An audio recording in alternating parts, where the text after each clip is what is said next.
Very good morning everyone. क्या हाल चाल आप लोगों के, कैसे हैं आप सब के सब? जल्दी से बता दीजिए please. Hello hello hello hello hello. क्या हाल चाल मेरे दोस्तों, कैसे हो आप सब? बढ़िया, जबरदस्त, जिंदाबाद, शानदार। जल्दी से आ जाइए। Very good morning. क्या मेरी आवाज सब लोगों को आ रही है? Good morning, good morning Zaid. Hi Pratiksha, hi Sanjida, कैसे हो?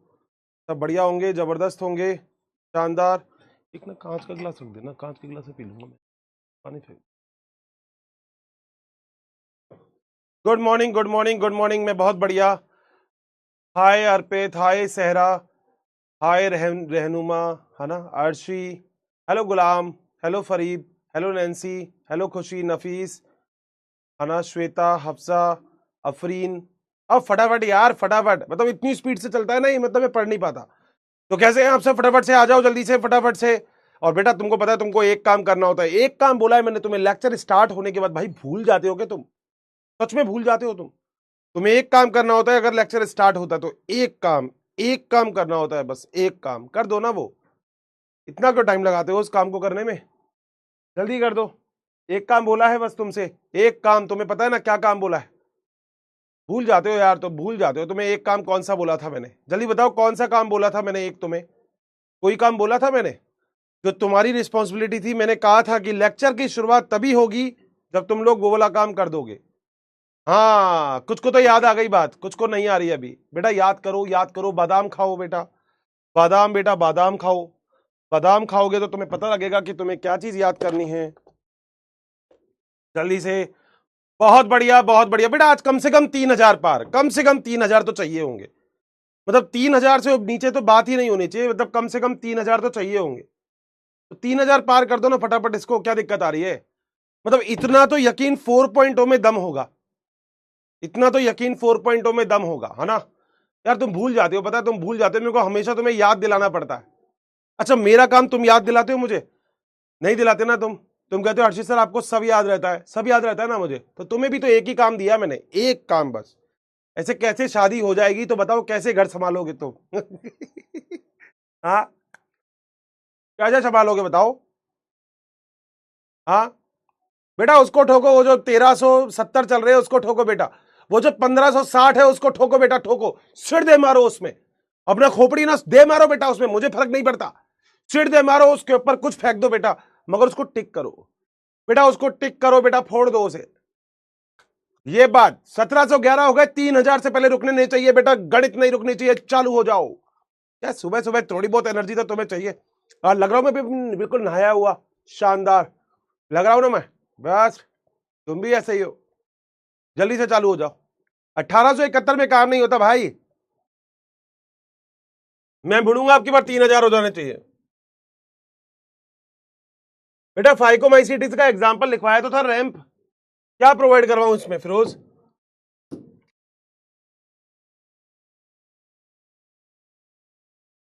बेटा नए हो, कोई दिक्कत नहीं है, अपने साथ साथ पढ़ो, अपने साथ साथ पढ़ो, बस कोई दिक्कत नहीं है, कोई टेंशन नहीं है बेटा। अपने साथ साथ आग लगा दो बस। आज ये डाउट सेशन खाली कैसे है? तुम लिख नहीं रहे आज यहाँ पे कुछ? हमेशा 2-4 बार गुड मॉर्निंग तो यहीं पे पड़ी रहती है बेटा। जो भी नया बैच, नए बच्चे हैं, कोई दिक्कत नहीं है बेटा, मस्त पढ़ो, जबरदस्त पढ़ो बेटा। मेरी शादी हो गई, मेरी 5 शादियां हो चुकी है, और मेरे कम से कम 10-15 बच्चे हैं मेरे, ठीक है? हाँ, बहुत बढ़िया, अति उत्तम। 2348 पे रुक गई क्या? अबे बेटा ठोक दो उसको बेटा। मैं कह रहा हूं देखो, यूं करो बेटा, करो बेटा। वो रुक गया बेटा, वो रुकना नहीं चाहिए बेटा, करो ना। ऐसे कैसे रोक देते हो तुम? हाँ यार, तुमसे एक बात बोल रखी है, बताओ, डेली तुम्हें याद दिलाना पड़ता है। तुम्हारी कोई गर्लफ्रेंड होगी ना लड़को, तो तुम कभी नहीं पूछोगे उससे, तुम्हें सब याद रहेगा। मगर हर्षित सर ने बात बोल दी तो कैसे याद रहेगी? वो तो भूल जाते हो ना तुम। चलो 2,000, कोई बात नहीं, ठीक है, ठीक है भैया, चलते हैं आगे। सर कितने दिन बाद नहाए हो? बेटा डेली नहाता हूं मैं। सर आप वीक में 3 बार क्यों आते हो? मतलब नहीं आऊं अलीशा? 3 वीक में 3 बार? 3 बार भी नहीं आऊं मैं? 3 बार भी नहीं झेल पा रही अलीशा मुझे तू?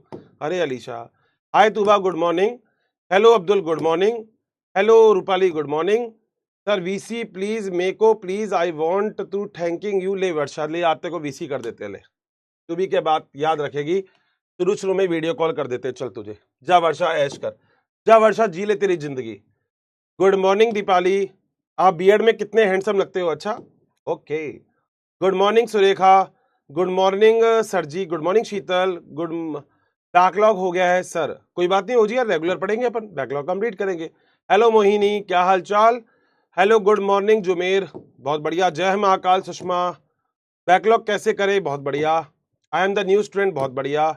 वॉइस लो है बेटा, नहीं वॉइस लो नहीं है, वॉइस बहुत सही है। वर्षा तो क्या आपको मेरी आवाज आ रही है? आज पहले वीडियो कॉल कर लिया वर्षा मैंने, सबसे पहले बताओ क्या आपको मेरी आवाज आ रही है वर्षा? वर्षा जल्दी बताओ, इतना टाइम अपने पास नहीं होता है। अच्छा हट गया वो, वर्षा हट गई तू तो। वर्षा गुड मॉर्निंग हो गया, चलो पोल पहले ही आ जाता है, ठीक है बेटा। Good morning Shreya, good morning Sajid, good morning Payal, good morning Nandini, good morning Mahima, good morning Kausar, Tasneem, Aman Yadav. Juice पिला दीजिए सुबह सुबह। बेटा मैं ही पिला दूं तुझे जूस, है बेटा, शर्म नहीं आती। हाय दिव्यांशु, चलो बेटा हो गया सारा काम, आ जाओ। Happy birthday Janvi. जानवी का बर्थडे नहीं, किसी और का बर्थडे था, जानवी को ऐसे ही हैप्पी बर्थडे मिल गया। ठीक है भाई, चलो भाई चालू करते हैं। बेटा हम लोगों ने लास्ट क्लास में बहुत सारी बात कर ली थी। इनफैक्ट लास्ट क्लास में जो बहुत सारी बात हमने की थी, उस बहुत सारी बात में हम लोगों ने सबसे पहले रिकैप की बात की थी, और मैं इस चैप्टर के एंड में ही अब आपको रिकैप देने वाला हूं। अभी रिकैप नहीं दूंगा, क्योंकि लास्ट क्लास में हमने वायरस वगैरह के बारे में बात की थी, तो मैं चाहता हूं कि वो छोटा सा टॉपिक कंप्लीट हो जाए। और अगर अपना रिकैप भी हो गया, अगर अपने क्वेश्चन आंसर जो मैं लेके आया हूं पीवाईक्यूज, लगभग 8-10 पीवाईक्यूज होंगे। आपने मेरे से बोला था अर्शी सर चैप्टर के एंड में तो आप पीवाईक्यूज भी करवा देना, तो आज पीवाईक्यूज भी ले आया हूं, ठीक है। और अगर ये सब काम अपना कंप्लीट हो गया तो उसके बाद फिर अपन फर्स्ट क्लास तरीके से आगे चलेंगे, अपन नेक्स्ट चैप्टर भी चालू कर देंगे, प्लांट किंगडम। बोलो क्या बात सही है ना? मैं तुमसे पूछ नहीं रहा, तो मैं बता रहा हूं, तो कुछ मना करेंगे नहीं सर आज नहीं, बेटा मैं कर दूंगा चालू, ठीक है। वैसे ही तुम्हें पता है क्लास बहुत कम आती है, ठीक है। आओ जरा मेरी बात सुनो। बेटा हम लोगों ने अभी तक वायरस के बारे में पढ़ा था, लास्ट क्लास तक we discuss about the virus. और हमने जब कभी भी वायरस के बारे में पढ़ा तो वायरस के अंदर बहुत सारी इंपॉर्टेंट चीज हमने डिस्कस कर ली थी, मगर अभी भी बहुत सारी चीजें वायरस के बारे में रह रही है। मैंने लास्ट क्लास में आपको बताया था वायरस में लिविंग और नॉन लिविंग के आखिर कौन कौन से कैरेक्टर होते हैं। रिकैप में अभी आपको जैसे पूरा चैप्टर अभी होने वाला होगा, जो हो ही जाएगा थोड़ी बहुत देर में, तो उसके बाद अपन एक रिकैप भी ले लेंगे इस पूरे चैप्टर का, ठीक है। अब जरा ध्यान से मेरी बात सुनना बेटा। हम लोग जो वायरस के बारे में बात कर रहे थे, तो यहां पे अब अपन बात करेंगे टाइप ऑफ वायरस, क्योंकि वायरस दोस्तों एक तरीके का नहीं कई सारे तरीके का होता है। तो अब हम बात करेंगे टाइप्स या टाइप ऑफ वायरस, कि आखिर जो वायरस होते हैं वो कितने टाइप के होते हैं। फिर अपन एनसीईआरटी भी पढ़ेंगे, कल भी अपन ने एनसीईआरटी पढ़ी थी, आज भी अपन एनसीईआरटी पढ़ेंगे, ठीक है भाई। बेटा 3 टाइप के वायरस होते हैं, एक होता है प्लांट वायरस,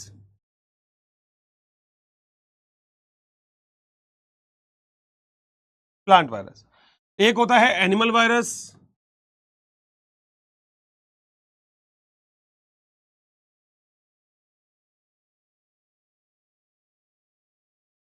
वायरस, और बेटा तीसरा एक और होता है जिसे हम बोलते हैं बैक्टीरिया वायरस।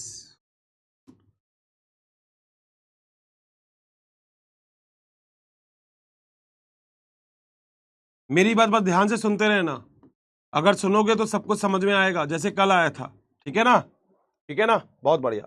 अच्छा कल तो बहुत सारी लड़कियों के मैसेज आए थे मुझे इंस्टाग्राम पे, यूं कह रही थी हर्षित सर आप लड़कियों के बारे में इतना क्यों बोलते हो। बेटा लड़कों के बारे में कैसे बोलूं, लड़का हूं खुद, तो थोड़ा बहुत तो चलेगा। मगर वो मैंने बात बिल्कुल सही बोली थी। लड़के तुम देखो, तुम में से बहुत सारी लड़कियां स्कूटी चलाती होगी, तुम्हारे पैर से गाड़ी नहीं, पैर से ही रुकती है गाड़ी, तुम्हें भी पता है ये वाली बात। अब चाहे तो मुझे झूठा साबित कर दो, वो एक बात अलग है, ठीक है। आ जाओ भाई। प्लांट वायरस के अंदर सिंगल स्ट्रैंड आरएनए मिलता है, सिंगल स्ट्रैंड आरएनए। मैं आज आपको 2 चीज बताऊंगा, एक लिखूंगा मान लो मैं एसएस, इसका मतलब होता है सिंगल स्ट्रैंड। ध्यान से सुन लेना, जो बच्चा नया भी आया है उसको भी समझ में आ जाएगा। सिंगल स्ट्रैंड का मतलब होता है ये, अगर मैं कभी लिखता हूं डीएस तो इसका मतलब होता है डबल स्ट्रैंड, और डबल स्ट्रैंड का मतलब होता है ये, this is the double strand. तो अगर मैं एसएस लिखता हूं कभी, तो इसका मतलब होता है हर्षित सर आप बात कर रहे हो सिंगल स्ट्रैंड के बारे में, यानी कि एक ही स्ट्रैंड है उसके पास, ठीक है। जो एनिमल वायरस होता है वो दोस्तों कैसा भी हो सकता है, ठीक है। एनिमल वायरस में आपको डबल स्ट्रैंड डीएनए भी मिल सकता है, सिंगल स्ट्रैंड आरएनए भी मिल सकता है, या डबल स्ट्रैंड आरएनए भी मिल सकता है।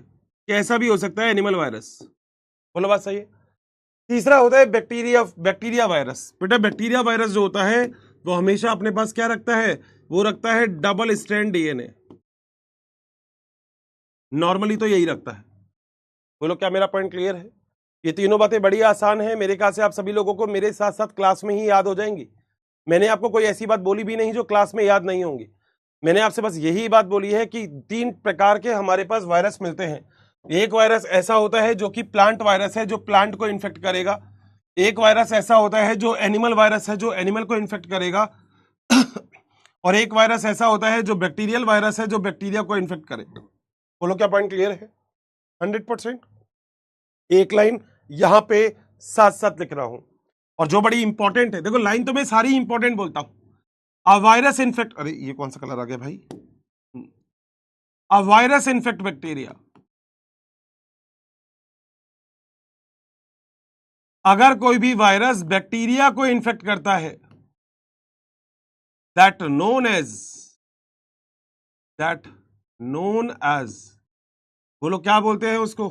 बैक्टीरियोफेज। जिंदगी में मत भूलना, एक ऐसा वायरस जो बैक्टीरिया को इन्फेक्ट करता है, that known as bacterial virus, और इसे हम बोलते हैं बैक्टीरियोफेज। कभी नहीं भूलना है, लाइफ टाइम भी। कोई भी आपसे कहता है कि एक ऐसा वायरस जो बैक्टीरिया को इन्फेक्ट करता है, उसे हम क्या बोलते हैं, तो आपका आंसर आएगा बैक्टीरियोफेज। बैक्टीरियोफेज का मतलब ही होता है कि जो वायरस बैक्टीरिया को खा जाता है। खाने का मतलब खा नहीं जाएगा, खाने का मतलब इन्फेक्ट करेगा। तो जो वायरस बैक्टीरिया को इन्फेक्ट करता है उसे हम क्या बोलते हैं, बैक्टीरियोफेज। और आज अपन इसी के बारे में एक डायग्राम बनाएंगे, नाम है बैक्टीरियोफेज। वाह, इसका नाम सुना होगा आपने? नहीं सुना? नहीं सुना? तुम तो यकीन वाले हो ना। किताब बेची तो नहीं ना 11th 12th की? अभी तो है ना, कहीं बेच खाई है ना अभी? बहुत बढ़िया। उसमें जरा देखो, एक चैप्टर है मॉलिक्यूलर बायोलॉजी। अच्छा कहां है? मॉलिक्यूलर बेसिस ऑफ इनहेरिटेंस नाम का चैप्टर है, क्लास 12th में। और पुरानी एनसीईआरटी में चैप्टर नंबर 6 होगा, नई एनसीईआरटी में चैप्टर नंबर 5 होगा। कौन सा? Molecular basis of inheritance. आज मैं कुछ ज्यादा चमक रहा हूं क्या? हाँ, मॉलिक्यूलर बेसिस ऑफ इनहेरिटेंस, ठीक है।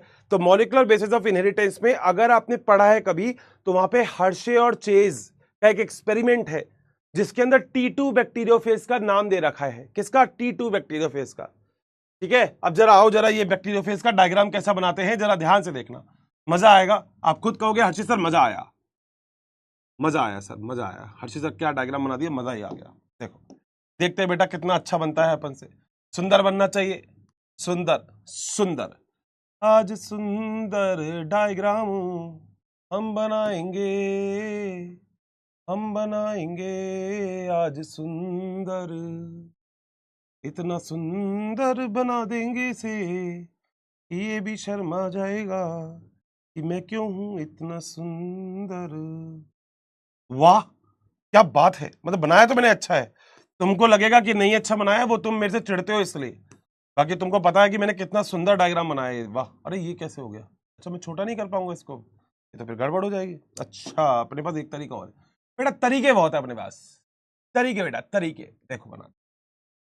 ठीक है मुन्ना? इसके बाद मुन्ना यहां पर भी हमको कारीगरी करनी है, कारीगरी।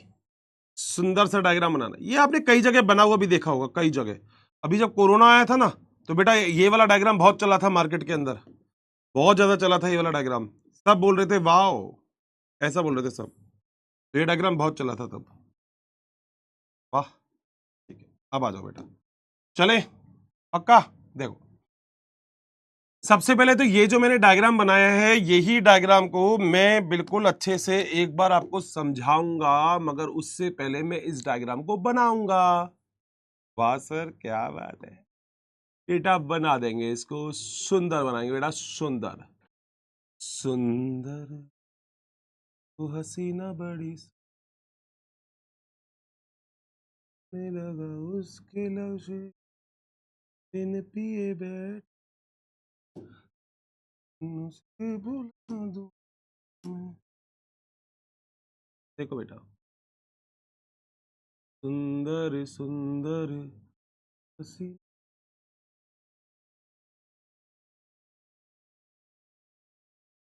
पिए बे एक दिन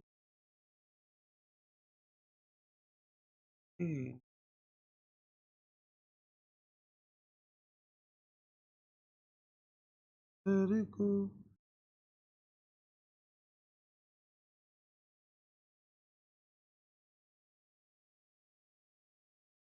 देखो बेटा कितना अच्छा डायग्राम बनाया, बताओ बताओ, बनाया क्या? मजा आ गया क्या डायग्राम में? ये देखो, सही बनाया ना डायग्राम? वाह, अच्छा तो बनाया यार। देखो बेटा, जो भारी भारी ये जो मैंने छोटे छोटे से बनाए हैं ये होते हैं कैप्सोमियर। देख लेना, डायग्राम ही मेरी थ्योरी है, क्योंकि मेरा शासन ही मेरी प्रजा है। वो कौन सा डायलॉग था, मैं डायलॉग भूल गया। ये कैप्सोमियर बने होते हैं प्रोटीन से, मेड अप ऑफ प्रोटीन। पहला पॉइंट, ठीक है। ये जो ऊपर वाली स्ट्रक्चर आपको दिख रही है इसे हम बोलते हैं क्या? इसे हम बोलते हैं हेड। क्या बोलते हैं? ये सिर, इसका हेड। ये नीचे वाली जो स्ट्रक्चर होती है इसे हम बोलते हैं टेल। टेल का मतलब होता है पूंछ। और ये बीच वाली जो स्ट्रक्चर होती है this is called as a neck. बोलो क्या बोलते हैं? ये होती है नेक। सही बात है, आ जाओ बेटा। ये पूरी की पूरी जो स्ट्रक्चर है, ये पूरी स्ट्रक्चर जो कैप्सोमियर से मिलकर बनती है वो होती है कैप्सिड। क्या होती है? कैप्सिड। इसके अंदर प्रेजेंट होता है जेनेटिक मटेरियल। तो ये जो आपको दिख रहा है this is the genetic material.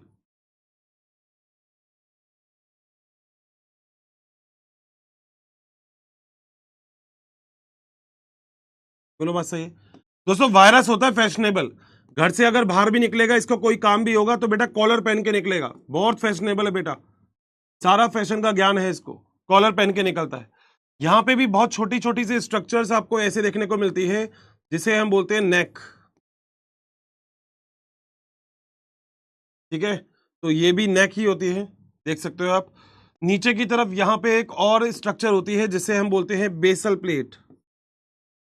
बोलो क्या बोलते हैं? ये होती है बेसल प्लेट।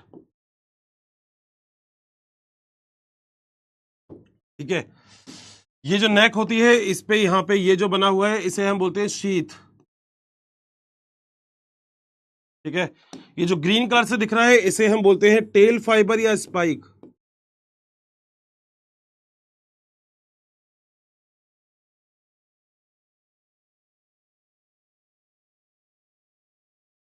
बताओ क्या पॉइंट क्लियर है क्या? बहुत बढ़िया बेटा। ये एक डायग्राम है जो है वायरस का।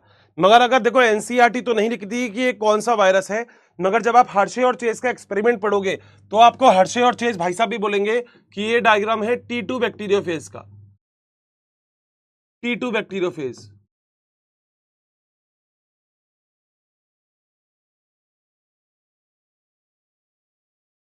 ठीक है भाई, अब जरा मेरी बात सुनना। आपको याद है आपने एक चैप्टर पढ़ा था इससे पहले लिविंग वर्ल्ड, जिसमें आपने कैरोलस सीनियस पढ़ा था और आपने पढ़ा था बायनोमियल नोमेनक्लेचर। तब मैंने आपको कई सारी चीजें बताई थी, ICZN, ICVN, ICBN, कई सारी चीज याद थी। उसमें एक थी ना ICVN, याद है? International code of viral nomenclature. यानी कि वायरस का अगर आपको नाम देना है तो आप किस पे फोकस करोगे? ICVN पर। बताओ क्या मेरा पॉइंट सही है? मतलब बिल्कुल क्लियर होना चाहिए जो मैं बात आपसे रख रहा हूं। तो ICVN का मतलब होता है वायरस का नोमेनक्लेचर। बोलो क्या डन है बात? अब वायरस के नोमेनक्लेचर में कोई जीनस और कोई स्पीशीज नहीं होता। जैसे आपने मेंजीफेरा इंडिका का नाम लिया तो आपने बोला मेंजीफेरा जीनस है और इंडिका स्पीशीज है। यहां पर ऐसा कुछ नहीं होता। वायरस के दोस्तों नाम ही अलग होते हैं, अलग ही नाम होते हैं वायरस के। जैसे कुछ नाम मैं आपको साइड में लिखवा देता हूं, देखो। कभी नेट पे खाली बैठे हो और कोई काम नहीं है तो बेटा रील वील सर्च करने के अलावा ये नाम सर्च करना। तो वायरस के नाम है क्या? T4 lambda 5X174 M13 M12। अब आप बोलोगे हर्षे सर आप तो एनसीईआरटी से बाहर पढ़ा रहे हो। नहीं, ये 5X174 M13 M12 इनके बारे में class 12th molecular basis of inheritance में बात हो रखी है। चैप्टर तो चालू होंगे दोस्त, अभी तो मैंने स्टार्ट भी नहीं किया। चैप्टर तो चालू होंगे। अभी पता है सच में कौन कौन से चैप्टर जिसमें अच्छे अच्छों की पतलून टाइट हो जाती है? गीली तो नहीं बोलूंगा, वो तो थोड़ा सा अलग लगेगा, बलगर लगता है ना, टाइट हो जाती है। जैसे अभी आप पढ़ोगे एक बहुत प्यारा चैप्टर, कौन सा, फोटोसिंथेसिस, अब देखना जरा चैप्टर, एक चैप्टर और है, नाम है उसका ग्लाइकोलाइसिस, जरा चैप्टर की तरफ मुंह ही मार लेना, 11-12 नंबर का चैप्टर है। वैसे तो पहले ट्रांसपोर्ट इन प्लांट और मिनरल न्यूट्रिशन था, वो दोनों हट गए, तो अब 3 चैप्टर ले गए 11th क्लास में प्लांट फिजियोलॉजी के, जिसमें से 2 चैप्टर तो तबाही वाले हैं, ग्लाइकोलाइसिस, क्रेब्स साइकिल। आप खुद कहोगे हर्षित सर ये क्या है, जैसे हम क्लास 12th में घुसेंगे ऐसे ही 3 चैप्टर तो धमाका मचाने के लिए तैयार है। पहला रिप्रोडक्शन इन फ्लावरिंग प्लांट, जो अब नई एनसीईआरटी में चैप्टर नंबर 1 हो गया, पहले तो चैप्टर नंबर 2 था वो। उसके बाद 2 चैप्टर और, मॉलिक्यूलर बेसिस ऑफ इनहेरिटेंस और principle of inheritance and variation genetics. अभी तो दोस्तों चैप्टर चालू होंगे, अभी तो है ही क्या, कुछ भी नहीं है, ये तो हुआ है, ये तो थ्योरी पढ़ रहे हैं अभी अपन, अभी तो बायोलॉजी स्टार्ट कहाँ हुई है। तब तुम कहना हर्षित सर जूलॉजी, फिर यूं कहोगे हर्षित सर बॉटनी, तो मतलब तब आएगी ये वाली बात। अभी तो मैं क्या पढ़ा रहा हूं ये, मगर तुम सोचो ये तो थ्योरी है भाई, ये तो थ्योरी वाले चैप्टर पढ़ रहे हैं अभी, अभी तो आएगा बेटा कॉन्सेप्ट, तो अभी हिलाऊंगा मैं। बोलो क्या बात क्लियर है। तो दोस्तों ये एक डायग्राम है जो है बैक्टीरियोफेज का। आप जानते हो बैक्टीरियोफेज क्या होता है, एक वायरस जो बैक्टीरिया को इन्फेक्ट करता है उसे हम बोलते हैं बैक्टीरियोफेज। एग्जैक्टली जो वायरस अगर देखते हैं तो इस वायरस में यहां की तरफ प्रेजेंट होता है हेड, यहां की तरफ प्रेजेंट होता है कॉलर, ये प्रेजेंट होती है शीथ, ये प्रेजेंट होता है टेल फाइबर जिसे हम स्पाइक बोलते हैं। टेल फाइबर का काम होता है मतलब सेल से अटैच होने का। तो this is the diagram of virus. बताओ क्या पॉइंट क्लियर है क्या। ज्यादा डिटेल अपनी एनसीईआरटी में भी नहीं है तो अपन भी नहीं पढ़ेंगे डिटेल, तो क्योंकि डिटेल पढ़ना वहां पे बेकार है जहां पे कोई जरूरत ही नहीं है। बोलो डन है, अच्छा बनाया वायरस का डायग्राम, बहुत बढ़िया, क्या बात है, मतलब अच्छा तो बनाया, ठीक है। और ये डायग्राम बोलो किसका है, ये T2 बैक्टीरियोफेज का डायग्राम है, लिखा नहीं है एनसीईआरटी में मगर आप लोगों को याद रखना है, ठीक है। यहां तक बताओ क्या सारा पॉइंट क्लियर है। चलो अगला पॉइंट, बेटा अपनी एनसीईआरटी एक बात और बोलती है, वो बोलती है कि प्लांट्स जो होते हैं, effect plant show symptom when affected by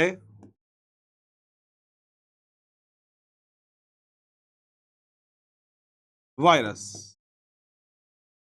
बेटा प्लांट ना बहुत सारे सिम्टम शो करते हैं जब वो वायरस से इन्फेक्टेड हो जाते हैं, बहुत सारे सिम्टम शो करते हैं प्लांट्स।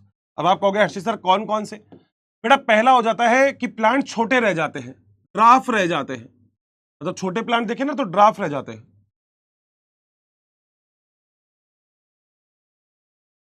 ठीक है। दूसरा, प्लांट की ग्रोथ स्टंट ग्रोथ रह जाती है, सारे के सारे जो प्लांट के लीफ वगैरह है वो पूरा पर डेवलप नहीं होती, तो इसे हम बोलते हैं स्टंट ग्रोथ। बोलो बात सही। प्लांट में अगर देखा जाए तो लीफ कर्ल हो जाती है, लीफ कर्ल मतलब मुड़ जाती है,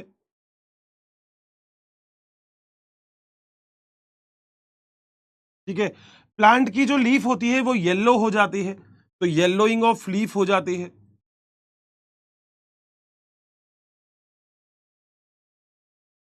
येलोइंग लीफ। प्लांट की जो वेन्स होती है वो बहुत ज्यादा क्लियर हो जाती है, वेन क्लियर। वेन्स जानते हो ना, वेन्स का मतलब होता है जो पत्ती होती है ना, पत्ती देखी होगी, तो इस पत्ती के अंदर ऐसे ऐसे निकली रहती है, तो this is called as a veins, ये वेन्स होती है। तो वेन्स बहुत ज्यादा क्लियर दिखाई देने लगते हैं आपको। मतलब आप एक बात समझना दोस्तों, एक्चुअली आप लोगों ने देखा होगा जैसे कभी भी आपको वायरल वगैरह हो जाता है तो छींक आती है, ठीक है, होता है ना ये, मतलब वायरल वगैरह हो जाता है तो छींक आती है। वायरल वगैरह अगर आपको हो जाता है तो यूं करते रहते हो, ये करते रहते हो ना, यानी कि वायरल की डिजीज के बहुत सारे यूं करते रहते हो, तो this is the viral disease, तो यानी कि उसके सिम्टम होते हैं। ऐसे ही अगर आप किसी भी पेड़ को देखोगे तो देखने से कैसे बताओगे कि उस पेड़ के अंदर ये वाले सिम्टम है। दोस्तों ऐसा नहीं है कि पेड़ में अगर लीफ येलो हो गई तो उसमें वायरस का इन्फेक्शन है, हो सकता है उसके अंदर क्लोरोसिस भी हो जाए, क्लोरोसिस का मतलब क्लोरोफिल कम हो जाए, तो आप ऐसा कभी भी नहीं कह सकते कि अगर लीफ येलो हो गई तो उसमें यही होता है, नहीं। ये वाली बात याद रखना, अगर लीफ येलो हो गई तो उसमें एक रीजन और हो सकता है कि लीफ के येलो होने का मतलब उसमें वायरस की डिजीज है, हो सकता है प्लांट बहुत छोटा रह जाए, हो सकता है प्लांट में लीफ वगैरह प्रॉपर डेवलप नहीं हो सकता है प्लांट की वेन्स बहुत अच्छे से क्लियर दिखने लगे, हो सकता है जो प्लांट हो वो प्लांट के अंदर हम ऐसा बोल सकते हैं लीफ जो होती है वो ऐसे मुड़ जाए, ऐसे कर्ल हो जाए। तो ये सारे के सारे जो सिम्टम होते हैं, ये सारे सिम्टम दिखाते हैं कि प्लांट में एग्जैक्टली इसका कौन डिजीज कॉज कर रहा है, वायरस डिजीज कॉज कर रहा है, यानी कि प्लांट इन्फेक्ट हो चुका है। ये सारे के सारे पॉइंट दोस्तों इंपॉर्टेंट है। नीट में यहां से बहुत ही प्यारा क्वेश्चन उठ सकता है, अराइज हो सकता है। देखो आप याद रखना, मैंने जहां जहां आपको बोला है ना कि यहां से नीट में क्वेश्चन आ सकता है, वहां से नीट में क्वेश्चन आता है। हमको सब कुछ पढ़ना है, मगर हमें उन टॉपिक्स के ऊपर बहुत अच्छे से ध्यान रखना है जहां से क्वेश्चन आने के चांसेस ज्यादा होते हैं, उसको ज्यादा अच्छे से फोकस करना है। अब इसमें आ जाएगा क्वेश्चन, पता है कैसा क्वेश्चन आएगा, इनमें से कौन सा कैरेक्टर है जो वायरस इन्फेक्शन को शो नहीं करता, तो इनके अलावा कुछ भी हो सकता है। आपकी एनसीईआरटी ने ये कैरेक्टर लिखे, इनके अलावा कुछ भी हो सकता है। हो सकता है वो बोलते पेड़ भागता है, तो बेटा वही आंसर है, क्योंकि पेड़ भागता नहीं है जब वायरस का इन्फेक्शन हो जाए। बस यही आपको याद रखना है। बोलो क्या पॉइंट क्लियर है? तो ये सारी की सारी बात आपको याद रखनी है। डन बेटा। वायरस के बाद फिर जैसे ही हम आगे चलते हैं तो पहले हम करते हैं एनसीईआरटी। तो वायरस के अंदर एनसीईआरटी पढ़नी पड़ेगी। अब कोई भी डिजीज हो, आजकल फ्लू हो जाता है, अभी कोरोना भी डिजीज हुई थी, वो भी वायरस की वजह से होती है। तो देखो 5 किंगडम क्लासिफिकेशन, आराम आराम से बोल रहा हूं, आराम आराम से सुनना। अच्छा एक बात और याद रखना, अगर जैसे आप लोग कई बार मेरे से 2-3 चीजें तो हमेशा पूछते हो। पहली बात मैं आज ही बता देता हूं, अगर कोई भी बच्चा ब्लॉक हो गया है कहीं से, तो बेटा मुझे मैसेज मत किया करो इंस्टाग्राम पे कि हर्षित सर अनब्लॉक करवा दो, वो मेरी नहीं मानते। हाँ मैं तुम्हें ब्लॉक करवा सकता हूं, ये मेरे पास ताकत है। किसी को ये ताकत आजमानी है तो वो आजमा लेना, मैं ब्लॉक करवा सकता हूं, अनब्लॉक करवाने की ताकत मेरे पास नहीं है। बोलो क्या पॉइंट क्लियर है? जैसे तुमने रॉकेट देखा, रॉकेट में आग लगाने की ताकत तो मेरे पास है, उड़ जाएगा फिर पकड़ के वापस रखने की ताकत मेरे पास नहीं है। तो पहली बात, इसके लिए कोई भी बात नहीं करेगा। दूसरा आपका कॉमन डाउट होता है, हर्षित सर ये बैकलॉग हो गया, क्या करूं? बेटा एक बात बताता हूं मैं बैकलॉग के बारे में, और जो शायद जितने भी दोस्त मुझे सुन रहे हैं वो सारे मानेंगे कि मैं बिल्कुल सही बात बोल रहा हूं अगर बैकलॉग की बात है तो। अगर आप कभी भी अपने बैकलॉग की बात करते हैं तो याद रखना, अब जो आपने टाइम पीछे खराब कर दिया है उसको कैसे यूटिलाइज करोगे। उसको यूटिलाइज करने का बेटा पहला तरीका यह है कि अगर कोई नॉर्मल बंदा जो रेगुलर क्लास ले रहा है वो डेली के 5 घंटे पढ़ता है, बेटा तुम 7 घंटे पढ़ो। कैसे पढ़ोगे तुम जानते हो। देखो एक बात समझना, मैं तुमसे ये कह दूंगा नहीं बैकलॉग में तो आपको 24 घंटे पढ़ना पड़ेगा, तुम्हारे बस की है ही नहीं। तुमको रेगुलर क्लास लेनी है, वो तो छोड़नी नहीं है। तुम में से बहुत सारे बच्चे गलतियां बहुत सारी करते हो, मगर तुम मानते नहीं हो, तो इसलिए मैं चाहता हूं कि मैं एडवाइस भी क्यों दूं, तो क्योंकि तुम सुनते नहीं हो। मैं पहली बात आपको बता रहा हूं, जिस बच्चे का अगर बैकलॉग हो गया है वो अपनी रेगुलर क्लास नहीं छोड़ेगा, रेगुलर क्लास कंटिन्यू करते रहो, बैकलॉग को कंप्लीट करते रहो, ऐसे होता है बैकलॉग क्लियर। क्रैश कोर्स के लेक्चर देखने से बैकलॉग क्लियर नहीं होता है, मैं फिर बता रहा हूं, मतलब ये बात मान लो आप। अगर आप ये कहते हो कि हर्षित सर मैं एक दिन में बैकलॉग कंप्लीट कर दूंगा, नहीं होगा। बैकलॉग को बनने में टाइम लगा ना, तो बैकलॉग को खत्म होने में भी टाइम लगेगा। तो जैसे बैकलॉग बना है वैसे ही बैकलॉग खत्म भी होगा, मगर समय लगता है दोस्तों चीजों के ऊपर, एकदम से नहीं होगा। तो बैकलॉग का तो कोई मेरे से कोई क्वेश्चन नहीं पूछेगा 4.0 वाला। तो तुम इंस्टाग्राम पे मुझसे यही पूछते रहते हो, हर्षित सर एक हेल्प कर दो, मैं ब्लॉक हो गया हूं, अनब्लॉक करवा दो, पहला। एक दूसरा बोलता है कि हर्षित सर मुझे मॉड्यूल भेज दो। अरे बेटा मैं नहीं भेजता, वो कोचिंग भेजती है, मैं कैसे भेजूंगा बेटा, मैं तो जॉब करता हूं, मैं थोड़ी भेजूंगा, कोचिंग भेजेगी वो। तुम ब्लॉक हो गए तो मेल करो तो वो तुम्हें अनब्लॉक करेंगे। मेरी बात खोपड़ी में जा रही है? इतनी चीजें आपको याद रखनी है।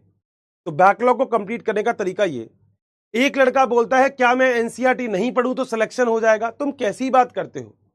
मैं क्यों पढ़ाता हूं एनसीईआरटी? मैंने किसी चीज को इजी वे में पढ़ा दिया वो अच्छा है, मगर एक बार तो मेरे साथ रीडिंग लगाओ, एनसीईआरटी की रीडिंग तो लगाओ। मैं आज भी एनसीईआरटी की रीडिंग क्यों लगवाता हूं बताओ? नोट्स होते हैं चीजों को इजी करने और समझाने के लिए। एनसीईआरटी इसलिए है क्योंकि आपको एनसीईआरटी की लाइन समझ में आए। बेटा अगर रटनी ही होती है लाइन तो तुम अपने आप ही पढ़ लेते, मेरी जरूरत ही नहीं थी, मैं ऐसे क्यों पढ़ा रहा होता, मैं भी सेम टू सेम एनसीईआरटी की लाइन लिख देता।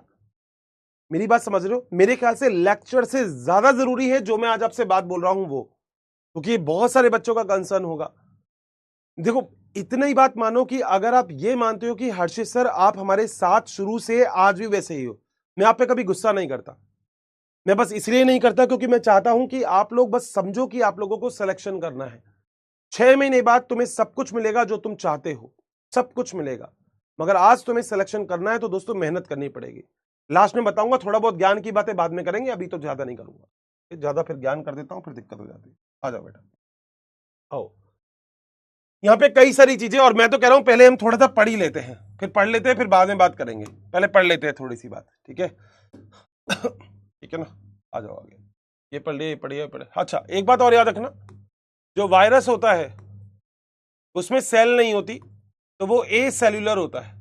ए सेल्यूलर का मतलब जिसके अंदर सेल नहीं होती, तो वायरस में सेल एब्सेंट होते हैं, तभी वायरस ना तो लिविंग है ना ही वायरस नॉन लिविंग है। जैसे ही हमारा वायरस कंप्लीट होता है वैसे ही हम एक टॉपिक पे आते हैं जिसका नाम है वायरॉइड।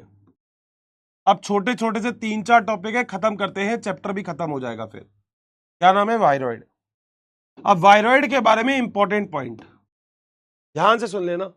वो अभी वायरस पढ़ा था उसमें कैप्सिड था, वायरॉइड में कैप्सिड नहीं होगा।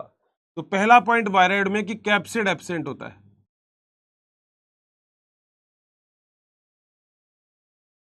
हर पॉइंट इंपॉर्टेंट है, अगर ध्यान से सुनोगे तो जहां से नीट में क्वेश्चन आया वो मार्क भी कर दूंगा मैं। दूसरा पॉइंट बेटा, ये वाली बात आपको याद रखनी है कि अगर इसके ऊपर कैप्सिड एब्सेंट है तो this is also known as a naked virus. क्या बोलते हैं? Capsid absent, so it is known as naked virus. बेटा नेकेड, इसको नेकेड वायरस बोलते हैं। बताओ क्या दूसरा पॉइंट भी मेरा क्लियर है? कितना शानदार है, ठीक है? ये बधाई के पात्र हो आप कि वायरॉइड कभी भी इंसान को इफेक्ट नहीं करता। It is only effect for plants, only effect plants, केवल प्लांट को इफेक्ट करेगा, इंसान को नहीं करता। ओनली इफेक्ट प्लांट्स, एनिमल को नहीं कर सकता, नॉट एनिमल।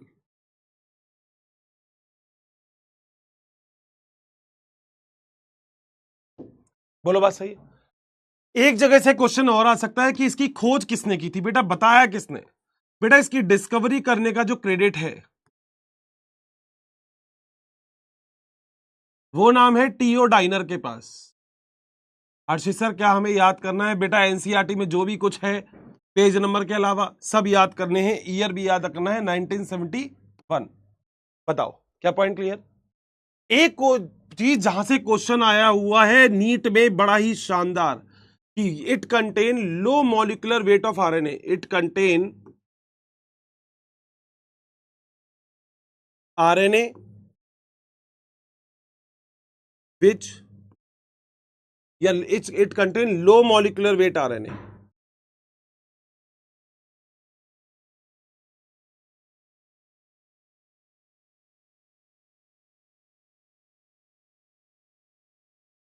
नीट में दोस्तों क्वेश्चन आया हुआ है, यहां से मार्क कर देता हूं, स्टार लगा देता हूं, समझ जाओगे तो बढ़िया बात है। यहां से भी नीट में क्वेश्चन आया हुआ है, टीओ डाइनर से भी, ठीक है? तो याद रखना इसमें एक बहुत छोटी सी बात कि ये वाली चीज जो है ये नीट में पूछी गई है, और लो मॉलिक्यूलर वेट का आरएनए प्रेजेंट होता है इसमें। बोलो बात सही है? और लो मॉलिक्यूलर वेट का जो आरएनए होता है वो कैसा होता है? वो होता है सिंगल स्ट्रैंडेड आरएनए, एसएसआरएनए। अब तो बार बार लिखने की जरूरत नहीं है। बेटा मॉलिक्यूलर वेट का मतलब क्या होता है? अब ये 2-3 किलो की चीज तो होगी नहीं। मॉलिक्यूलर वेट का मतलब होता है मॉलिक्यूल के अंदर कितना वेट है, और लो मॉलिक्यूलर वेट का आरएनए इसके पास आपको देखने को मिलता है। बताओ क्या पॉइंट क्लियर है? यहां तक कोई भी दिक्कत है? नहीं। बेटा ये एक डिजीज कॉज करता है पोटैटो में, जिसे हम बोलते हैं potato spindle tuber disease, cause disease. और बोलो कौन सी डिजीज है? वो है पोटैटो स्पिंडल ट्यूबर डिजीज। हर्षित सर ये पोटैटो स्पिंडल ट्यूबर डिजीज हमें समझा दो। बिल्कुल समझाता हूं। देखो कहां गया ये रहा, तो यहां पे अपन टाइप कर देते हैं जैसे हमेशा करते हैं, पोटैटो, ये रहा, लो आ गया। ये देखो पोटैटो स्पिंडल ट्यूबर डिजीज, कोई बढ़िया सा डायग्राम अगर मिल जाए, एक बढ़िया सा चीज मिल जाए समझ में आ जाएगा, तो तुमको सब एक जैसे लग रहे होंगे। मगर यहाँ पे देखो, यहाँ पे कुछ साफ साफ से दिख रहा है, देखो देख रहे हो, खराब खराब सा हो गया ये। तो ये पोटैटो स्पिंडल ट्यूबर डिजीज होती है। हर्षित सर ये हमारे नोट्स में चिपका दो। लो बेटा चिपका दिए, टेंशन मत लिया करो, अपन बेटा सब चिपका देंगे। देखो ये लो बेटा चिपका दिया, पूरा ही लगा दूं कि पूरा ही लगा देता हूँ ये बेटा पोटैटो स्पिंडल ट्यूबर डिजीज है। लो ये रही बेटा। बेटा आलू, आलू बेटा आलू, आलू बहुत इंपॉर्टेंट है। सारी सब्जियों में आलू बनता है। ले आलू ले आलू ले आलू। मगर बेटा आलू में बीमारी अगर हो जाएगी तो सीधी सी बात है, कोई ना कोई तो दिक्कत होगी, तो प्रोडक्शन कम हो जाता है। ठीक है, बताओ क्या पॉइंट क्लियर है? कितना अच्छा साफ साफ बनाया है अपन ने, बताओ। इसे हम बोलते हैं वायरॉइड। बताओ, चलें आगे। पक्का? हाँ यार, मतलब ध्यान से समझोगे तो सबको समझ में आ जाएगा, छोटी छोटी चीजें हैं। आओ अगला, अपनी एनसीईआरटी एक और चीज बताती है, जो मैं आपको वैसे तो पहले भी बता चुका हूं। नाम है उसका लाइकेन, लाइकेन्स। वैसे तो मेरे ख्याल से आप सभी लोगों को पता होगा लाइकेन्स क्या होता है। बेटा ये सिम्बायोटिक रिलेशनशिप होता है एल्गी और फंजाई का, पता ही होगा मेरे ख्याल से। तो पहला पॉइंट तो लिख रहा हूं मैं यहां पर, क्या है ये है हर्षित सर सिम्बायोटिक रिलेशनशिप। जानते हो ना सिम्बायोटिक, गिव एंड टेक, ये बात पढ़ा दिया है। रिलेशनशिप, तुम मुझे खून दो मैं तुम्हें आजादी दूंगा, सिम्बायोटिक है बेटा ये। किस किस चीज के बीच में है? ये है एल्गी और फंजाई के बीच में। बताओ क्या पॉइंट क्लियर है? 100%। अच्छा, अब जो इसमें एल्गी होगी वो तो किससे रिलेटेड होगी? ब्लू ग्रीन एल्गी से। तो एल्गी ये रिलेटेड होगी विद बीजीए। जानते हो ना बीजीए का पूरा नाम? बीजीए का पूरा नाम होता है ब्लू ग्रीन एल्गी, पढ़ा दिया है पूरा का पूरा, साइनोबैक्टीरिया।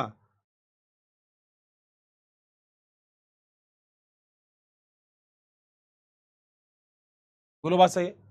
मगर जो फंजाई होगी वो रिलेटेड होगी फाइको एस्कोमाइसिटीज और बेसिडियोमाइसिटीज से। फंजाई रिलेटेड विद, पढ़ा दिया ना, एस्कोमाइसिटीज एंड बेसिडियोमाइसिटीज।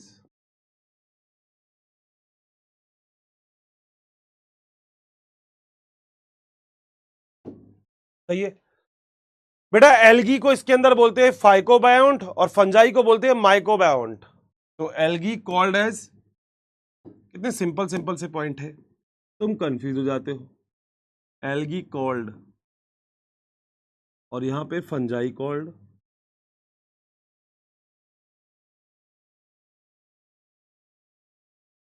बेटा एल्गी को बोलते हैं हम फाइकोबायोन्ट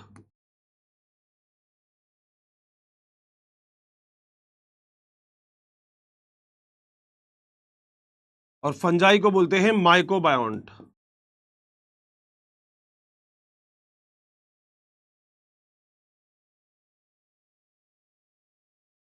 बोलो बात सही, चलें आगे। बेटा बहुत ही अच्छा पॉल्यूशन इंडिकेटर का काम करती है ये, पॉल्यूशन इंडिकेटर। यानी कि जिस भी पानी के अंदर सल्फर डाइऑक्साइड होगा वहां पे ग्रोथ ही नहीं करेगी, तो it is work as pollution indicator. तो वर्क एज,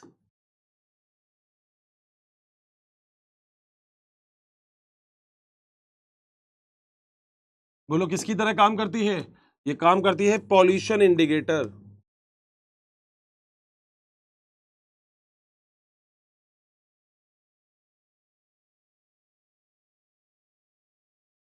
यानी कि जहां पे भी जिस भी जगह सल्फर डाइऑक्साइड का पॉल्यूशन ज्यादा होगा वहां पे ग्रोथ नहीं करेगी। लिख देता हूं, when amount of sulfur dioxide is more than lichen not able to grow।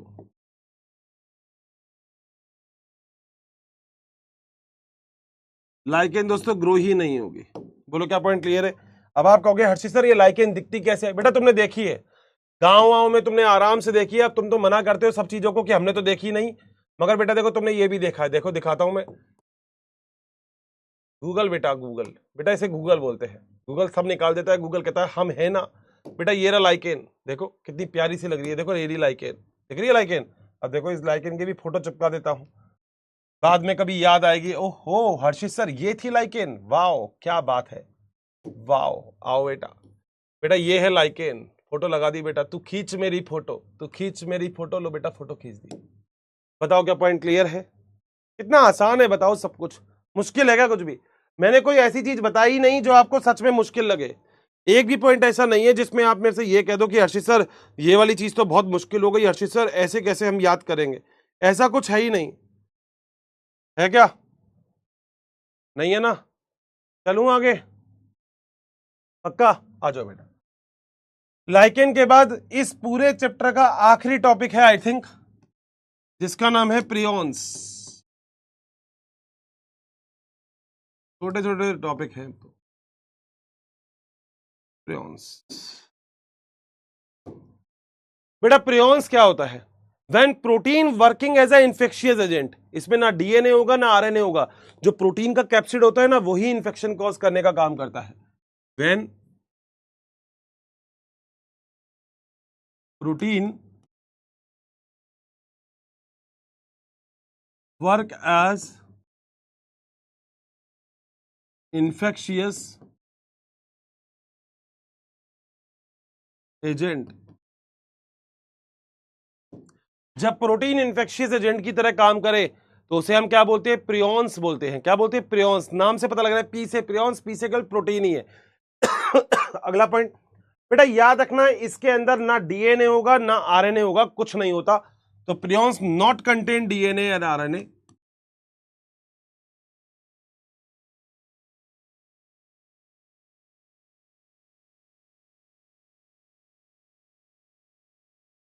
ठीक है बेटा, मॉडर्न मेडिसिन के अंदर हम इसको यूटिलाइज करते हैं। तो एक छोटा सा पॉइंट लिख देता हूं,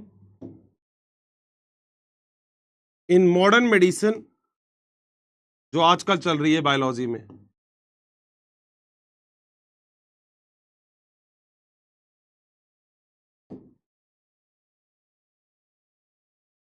इन्फेक्शियस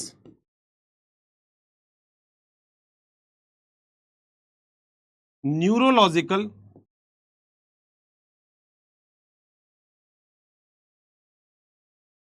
डिजीज जो होती है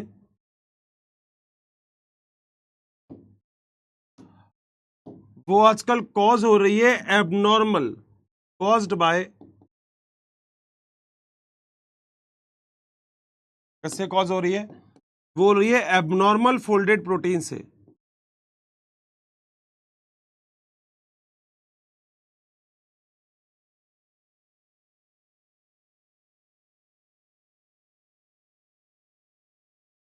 और इसी एबनॉर्मल फोल्डेड प्रोटीन को हम क्या कहते हैं? इसी एबनॉर्मल फोल्डेड प्रोटीन को हम बोलते हैं प्रियॉन। बेटा देखो सारे प्रोटीन डिजीज कॉज नहीं करते। आप लोग ना अभी पढ़ोगे एक चैप्टर जिसका नाम है बायोमोलिक्यूल्स। मेरे ख्याल से आपको याद होगा सेल और सेल डिवीजन के बीच में एक चैप्टर है बायोमोलिक्यूल्स, जिसके अंदर आप protein, lipid, carbohydrate, nucleic acid, enzyme सब पढ़ोगे।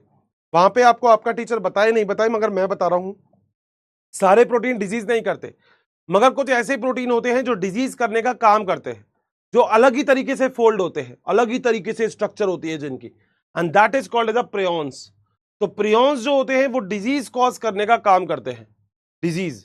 ठीक है, याद रखना इसमें ना तो डीएनए मिलेगा ना आपको आरएनए मिलेगा। बोलो बात सही है? होता क्या है? होता है कि इससे एक डिजीज कॉज होती थी जिसका नाम था बीएससी। बीएससी का फुल फॉर्म ही होता है बोवाइन स्पॉन्जिफॉर्म एनसेफेलोपैथी। ध्यान से सुनना,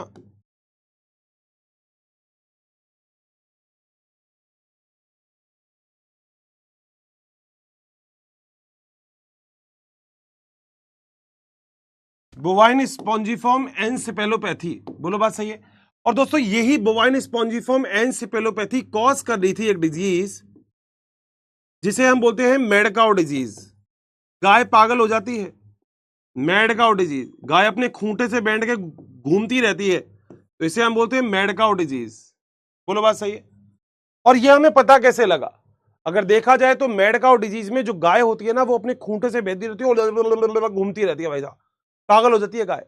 गाय पागल हो गई तो ठीक है, मगर अगर इस गाय का बीफ भी किसी इंसान ने यूज में लिया, ठीक है, तो इसका ही एक आप कह सकते हो कि इसी का ही एक वेरिएंट है जो ह्यूमन के अंदर देखने को मिला, वेरिएंट, और उसे हम बोलते हैं क्या? सी जैकब डिजीज। तो variant, a variant in human. और बेटा ह्यूमन के अंदर जो वेरिएंट था ना इसका, उसका नाम पता क्या था? उसका नाम था सी जैकब। सी जैकब डिजीज हो जाती है।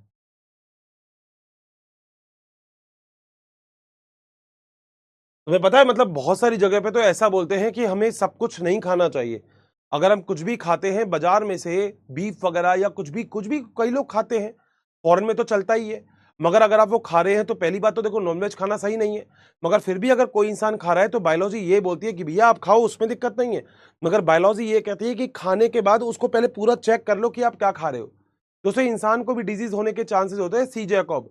मेंटली रिटार्ड हो सकता है इंसान, दिमागी रूप से थोड़ा सा विक्षिप्त हो सकता है, मतलब विक्षिप्त समझते हो ना, मतलब बावड़ा। That is called the prions. अगर देखा जाए तो बहुत कम देखने को मिलती है तो बीमारी तो, मगर तभी हम बोलते हैं बहुत अच्छे से खाना चाहिए। जैसे कई लोग सी फूड खाते हैं, सी फूड जानते हो ना, मछली केकड़े फेकड़े ये सब खा जाते हैं। अब बेटा सी फूड खाते हैं तो सी फूड में ज्यादा बीमारियां रहती है, तभी हम बोलते हैं कि फिश वगैरह अगर कोई भी खाता है तो नीट एंड क्लीन करनी चाहिए। बेटा साफ सफाई का भरपूर ध्यान रखोगे तो मजे ही मजे, नहीं तो बेटा सजे ही सजे। ठीक है, वाह क्या बात है, बढ़िया बनाई। चलो अब जरा एनसीईआरटी बेटा फोड़ देते हैं, आओ जरा। यहां पर हम पढ़ेंगे लाइकेंस, ठीक है, हम पढ़ेंगे यहाँ पे वायरस, वायरॉइड और प्रियॉन्स। सर बहुत ही खुशी की बात है, हम लगभग सारी चीज यहाँ पे पढ़ने वाले हैं। ठीक है, आगे चलते हैं। Also suffered from the affected common cold. बेटा आजकल हमको कॉमन कोल्ड हो जाता है, कई लोगों को कॉमन कोल्ड हो जाता है, खांसी वांसी छींकते छाकते रहते हैं। बेटा यही बीमारी है जिसे हम फ्लू बोलते हैं, फ्लू। ये भी वायरस की वजह से हो सकता है इंसानों को, कोई क्वेश्चन नहीं आएगा। Virus did not find a place of the classification, ये मैंने बता दिया था। वायरस को बेटा, वायरस इतनी दुश्मनी क्यों निकाल रहा है? क्योंकि वायरस ने 5 किंगडम क्लासिफिकेशन में वायरस को जगह ही नहीं मिली। वायरस कह रहा भाई साहब जगह दो, तो वायरस को जगह ही नहीं मिली। रीजन, वायरस तो ए सेलुलर था, वायरस के अंदर कोई सेल ही नहीं थी। जबकि विटेकर ने कहा भैया 5 किंगडम क्लासिफिकेशन में सबके पास सेल है, Monera, protista, Plantae, fungi, animalia, सबके पास सेल है। ये कह रहा मेरे पास तो है ही नहीं, तो विटेकर चल बाहर चल, बाहर चल। तो बस वही है।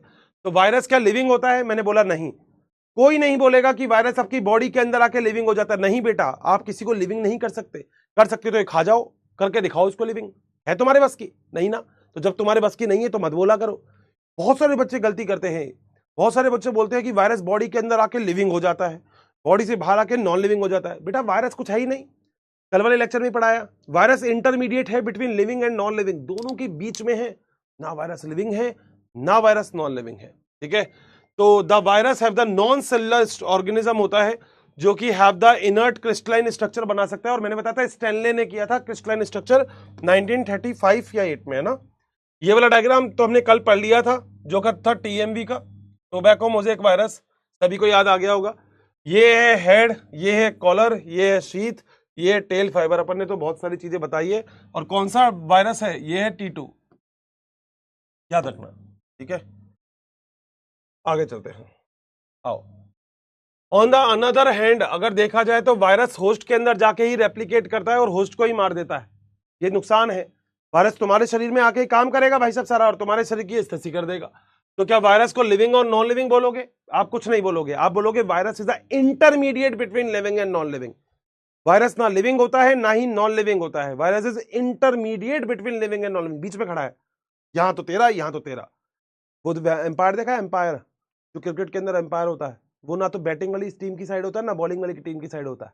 नहीं तो बेटा आउट कोई नॉट आउट देता रहेगा वो तो इसलिए दैट इज द वायरस। तो वायरस ना लिविंग है ना ही नॉन लिविंग है। आ जाओ, कई सारे साइंटिस्ट हमने पढ़े थे, मेरे ख्याल से सभी लोगों को याद भी होंगे।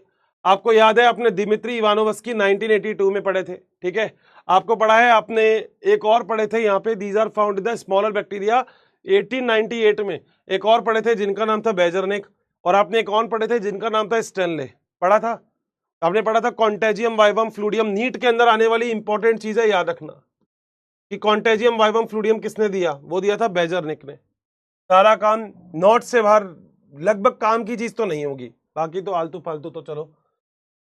जब हम protein virus is contain the genetic material, तो वायरस में मैंने बोला था या तो डीएनए होगा या आरएनए होगा, वायरस में कभी भी दोनों एक साथ नहीं होंगे। आपके कल वाली क्लास के लेक्चर में लिखी हुई है ये वाली बात टेबल के अंदर ही, ठीक है। कोई भी वायरस डीएनए और आरएनए दोनों ही कंटेन नहीं कर सकता, ये वाली बात आपको याद रखनी है, ठीक है। नीट में पूछी गई है। वायरस के अंदर एक न्यूक्लियो प्रोटीन होता है, यानी कि जेनेटिक मटेरियल होता है, और जो इन्फेक्शन करने का काम करता है। वायरस जो होता है वो प्लांट को सिंगल स्टैंडर्ड आरएनए लिख दिया अपन ने वायरस का, और एनिमल के लिए सिंगल और डबल स्टैंडर्ड आरएनए और डबल स्टैंडर्ड डीएनए अपन ने सब लिख दिया। आज स्टार्टिंग यहीं से की है। और बैक्टीरिया का वायरस जो होता है वो डबल स्टैंडर्ड डीएनए होता है। ये अगर आप लोग पढ़ोगे तो आपके लिए ये लिखा हुआ आज वाली क्लास में सबसे पहले हमने यही पढ़ा, ये रहा, ये सब यही है, सिंगल स्टैंडर्ड सब कुछ लिखा हुआ है। आज सब पढ़ लिया अपन ने, सब पढ़ लिए अपन ने। आओ, वायरस में बहुत सारे स्मॉल सब यूनिट होती है जिसे हम बोलते हैं कैप्सिड। कैप्सिड बनी होती है किससे, कैप्सोमियर से। और कैप्सोमियर पता है आपको क्या होता है, ये प्रोटीन होता है, प्रोटीन। ये कैप्सोमियर अरेंज होते हैं हेलिकल सिमेट्री से, पॉलीहेड्रल सिमेट्री से। वायरस इस डिजीज कॉज कर सकता है मम्स, स्मॉल पॉक्स और हर्पीज और इन्फ्लुएंजा। ये डिजीज वैसे कोई नहीं पूछेगा, अगर ये डिजीज याद करो तो कर लेना, बाकी कोई डिटेल में तो आप ह्यूमन हेल्थ एंड डिजीज में पढ़ लोगे इसमें से। एक वायरस और होता है एड्स, आपने सुना होगा एक्वायर्ड इम्यूनो डेफिशिएंसी सिंड्रोम, जो एचआईवी की वजह से होता है, human immuno deficiency virus. Class 12 human health and disease में डिटेल से पढ़ने वाले हो आप। तो इसमें सिंपल हो जाता है, वायरस प्लांट के अंदर मोजेक फॉर्मेशन करता है। ये मोजेक फॉर्मेशन रह गया, बस ये और लिख लो, एक रह गया ना, अपन ने वहां पे सारे लिख दिए मगर एक रह गया जिसे हम बोलते हैं मोजेक फॉर्मेशन। मोजेक का मतलब गांठें बढ़ जाती है, मोजेक फॉर्मेशन।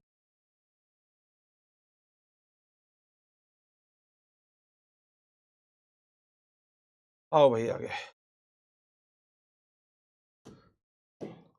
वेन क्लियर हो जाती है, ड्राफ हो जाती है, ग्रोथ स्टंट हो जाती है, ठीक है भाई। आ जाओ, सारी चीजें आपने पढ़ ली है। आपने पढ़ लिया है वायरॉइड, टीओ डाइनर ने 1971 में डिस्कवर किया था। एक डिजीज कॉज करता है, potato spindle tuber disease cause करता है। मैंने बोला था कि वायरस का लो मॉलिक्यूलर वेट का आरएनए प्रेजेंट होता है, इंपॉर्टेंट डाल लेना बस, इसमें नीट के अंदर पूछा जा सकता है, ठीक है। यहां पे वायरॉइड के अंदर लेकड प्रोटीन होंगे, यानी कि प्रोटीन नहीं होगा। प्रियॉन्स, इसमें आरएनए और डीएनए नहीं होगा, केवल प्रोटीन ही होगा, पढ़ लिया अपन ने। मॉडर्न मेडिसिन के अंदर कुछ इन्फेक्शन न्यूरोलॉजिकल डिजीज देखी गई थी जो फाउंड हुई थी, transmit from the agent considered the abnormally folded protein से, लिखा हुआ है अपन ने। ये agent similar to the size of virus, ये एजेंट कॉल करते हैं प्रियॉन्स। प्रियॉन्स से एक डिजीज कॉज होती है बीएससी, बोवाइन स्पॉन्जिफॉर्म एनसेफेलोपैथी, ठीक है, जो कि एक डिजीज कॉज करती है मैडकाउ डिजीज, लिखा हुआ है। और इंसान को एक डिजीज कॉज करती है सी जैकब डिजीज, ठीक है। आगे चले, अगला लाइकेंस। लाइकेंस सिम्बायोटिक एसोसिएशन है म्यूचुअली, किस किस का, एल्गी और फंजाई का। बोलो बात सही है। यहां पर अगर देखा जाए तो एल्गी को बोलते हैं फाइकोबायोन्ट और फंजाई को बोलते हैं माइकोबायोन्ट, ठीक है। अब देखो दोनों का काम क्या होगा, फंजाई कहेगी मैं यहां हूं, एल्गी कहेगी मैं यहां हूं। अब एल्गी तो हरी होती है, तो एल्गी फंजाई को खाना बना के देगी, बदले में फंजाई उसको रहने की जगह देगी, बस हो गया सिम्बायोटिक। तो ये सारे हेटरोट्रॉफिक हैं। एल्गी फूड बनाती है फंजाई के लिए, जबकि फंजाई उसको रहने के लिए जगह देती है और चीजों को एब्जॉर्ब करती है। बट और कुछ नहीं है, अच्छा पॉल्यूशन इंडिकेटर है। अब इसके लिए मैंने बोल दिया किसका अच्छा पॉल्यूशन इंडिकेटर है, सल्फर डाइऑक्साइड का, ठीक है। तो ये सल्फर डाइऑक्साइड पॉल्यूशन इंडिकेटर में ग्रोथ नहीं करती है। बताओ क्या पॉइंट क्लियर है क्या?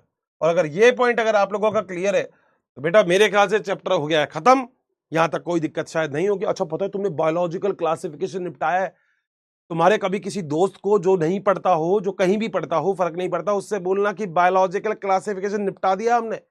ऐसा कोई भी चीज नहीं है जो आपको नहीं समझ में आई हो। रिकैप तो मैं अभी करवाऊंगा, मगर उससे पहले क्वेश्चन आंसर करवाऊंगा।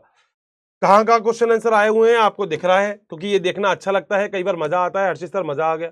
नीट 2018 का क्वेश्चन है, जरा करके दिखा दो फटाफट से, अगर आता है तो जल्दी से बता दो कि अगर आता है तो करके दिखा दो।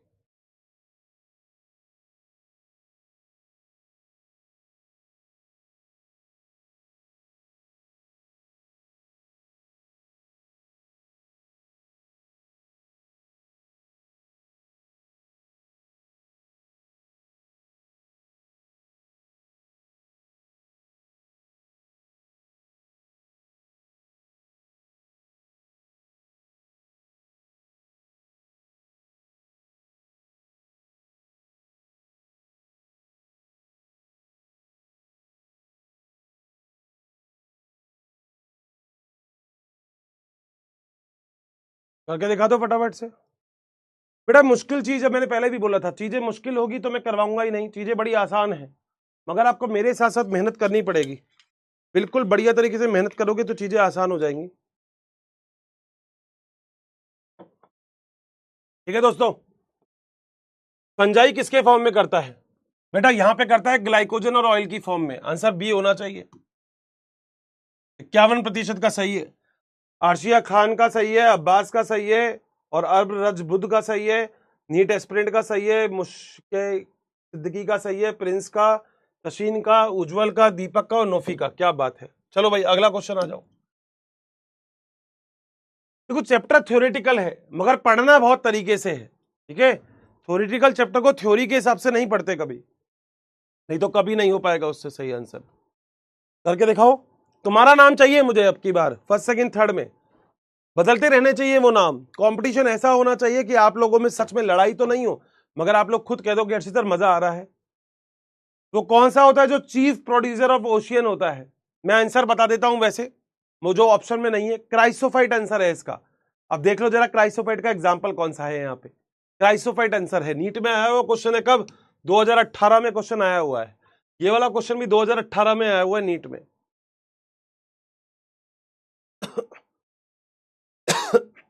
पढ़ते रहो थ्योरी को, थ्योरी को पढ़ते रहो। भूलोगे कब? नहीं, जब थ्योरी को पढ़ते रहोगे। अगर थ्योरी को पढ़ते रहोगे तो कभी नहीं भूलोगे, थ्योरी को छोड़ दोगे तो थ्योरी चली जाएगी दिमाग से। बेटा मेरे हिसाब से इसका आंसर सेकंड होना चाहिए। बहुत बढ़िया। अरे नाम चेंज हो गए, बहुत बढ़िया। संजना का, जमीर का, सूर्यांश का, अब्बास का, प्रिंस का, अरबराज भुज का, संजना विश्वकर्मा का, इमरान का, मोशीन और प्रथम का। क्या बात है यार। लड़ाई लड़ाई ऐसे नहीं कि लड़ाई करो अरे मेरे से जल्दी कैसे, नहीं, एक बहुत ही अच्छा डिस्कशन होना चाहिए और आप लोग कर सकते हो। बहुत बढ़िया। आओ जरा अगले क्वेश्चन पे चलते हैं। 2017 का क्वेश्चन है, कर दो। मैंने एक पोल आपका और करवाया, शायद आज आपका पोल है, आज शाम को या कल शायद पोल है आप लोगों का। ठीक है, पोल करवाया मैंने एक और।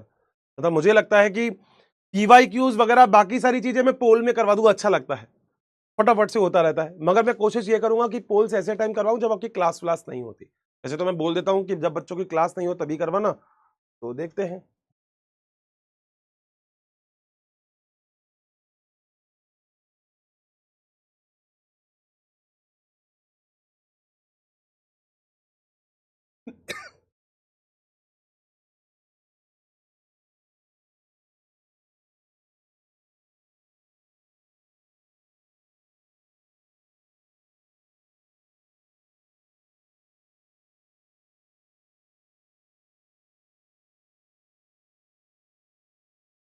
कर दो फटाफट से। आसान है बेटा, करोगे तो आसान है, नहीं करोगे तो मुश्किल ही मुश्किल है। सब कुछ मुश्किल है फिर तो, अगर नहीं करोगे तो सब मुश्किल है, फिर करोगे तो सब आसान है। एक्सट्रीम सॉल्टी एरिया में कौन सा मिलता है? पढ़ाया था तुम्हें, थर्मोएसिडोफाइल्स, हेलोफाइल्स और मिथेनोजन। अब आंसर तो बोलने से ही आ गया, बट पता नहीं तुमसे होगा नहीं होगा। किसमें थे वो? बिल्कुल मेरा आंसर तो ए आएगा। तुम्हारा देखते तुम्हारा क्या है। वाह, 63% का सही है। अरशद अब्दली का सही है, नमिता का सही है, अभय का सही है, आदर्श का भी सही है, सूर्यांश का, प्रिंस का, संजना, अर्पित, नोफी और अंशिका। वाह क्या बात है, जबरदस्त काम कर रहे हो बेटा, बस ऐसे ही करते रहो। जिनका गलत हो जाता है, 2017 का क्वेश्चन है, देख लो, नोट से बाहर कुछ नहीं आएगा। पहले भी मना कर रहा हूं, nothing from outside from the notes. कोई भी नोट से बाहर चीज नहीं जाएगी। बता दो जरा इसका आंसर। दिख रहा है वैसे छोटा है ज्यादा, दिख रहा होगा ना, दिख रहा होगा, ठीक है। वायरॉइड डिफर फ्रॉम वायरस, मैं बोल देता हूं। वायरॉइड जो होता है वो वायरस से डिफर होता है। 2017 नीट का क्वेश्चन है। दिख रहा होगा वैसे, दिख रहा है, मुझे तो दिख रहा है टीवी पे आराम से, आपको भी दिख ही रहा होगा। जल्दी करके बताओ तुरंत।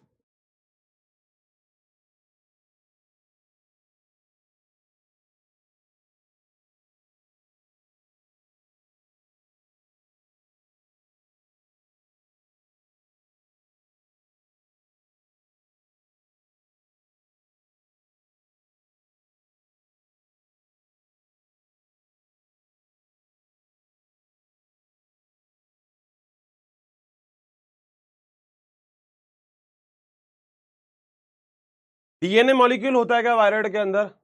सोच के बताओ। RNA molecule with protein coat, protein coat होता है क्या? RNA molecule without protein coat और डीएनए मॉलिक्यूल। आंसर तो पढ़ते ही आ जाएगा अगर अभी पढ़ा है तो।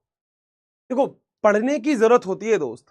अगर मेरे साथ साथ पढ़ोगे तो दिक्कत नहीं आएगी, मेरे साथ साथ पढ़ोगे तो कभी नहीं आएगी प्रॉब्लम, ध्यान रखना।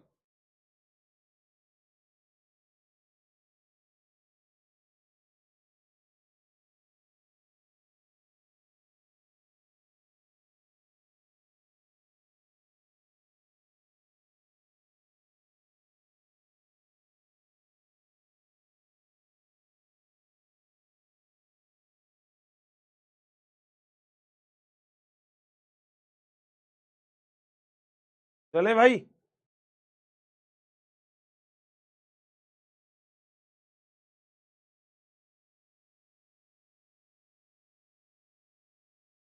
चलो बेटा, इसमें मेरे ख्याल से आंसर थर्ड आना चाहिए, सभी लोगों का यही आंसर आना चाहिए, थर्ड।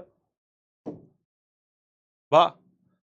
प्रिंस सुदत्कत, अर्शिया खान, नाम चेंज हो रहे हैं, बहुत बढ़िया। अमन सिंह, प्रार्थना गुप्ता और जमीर ज्योति चित्रांथा, है ना, ये सही बोल रहा हूँ ना? रिया, अनमिता और अवनीत चौधरी, बेटा बहुत सही। आ जाओ जरा अगला क्वेश्चन देखते हैं। ये जो अगला क्वेश्चन है, ये अगला क्वेश्चन आया हुआ है कब? ये अगला क्वेश्चन आया हुआ है 2016 में। बायोगैस, बेटा नाम से पता लग जाएगा कौन सी गैस को बायोगैस कहते हैं। इस गैस को बायोगैस कहते हैं। अब ये गैस कौन सी है, नाम बता दो। अब इतना तो बता दो बेटा, मैं तो चीटिंग करवा रहा हूं तुम्हें, जो कि गलत बात है, मगर मैंने कहा चलो चीटिंग करवा देते हैं, थोड़े कुछ लोग तो सही बताएंगे।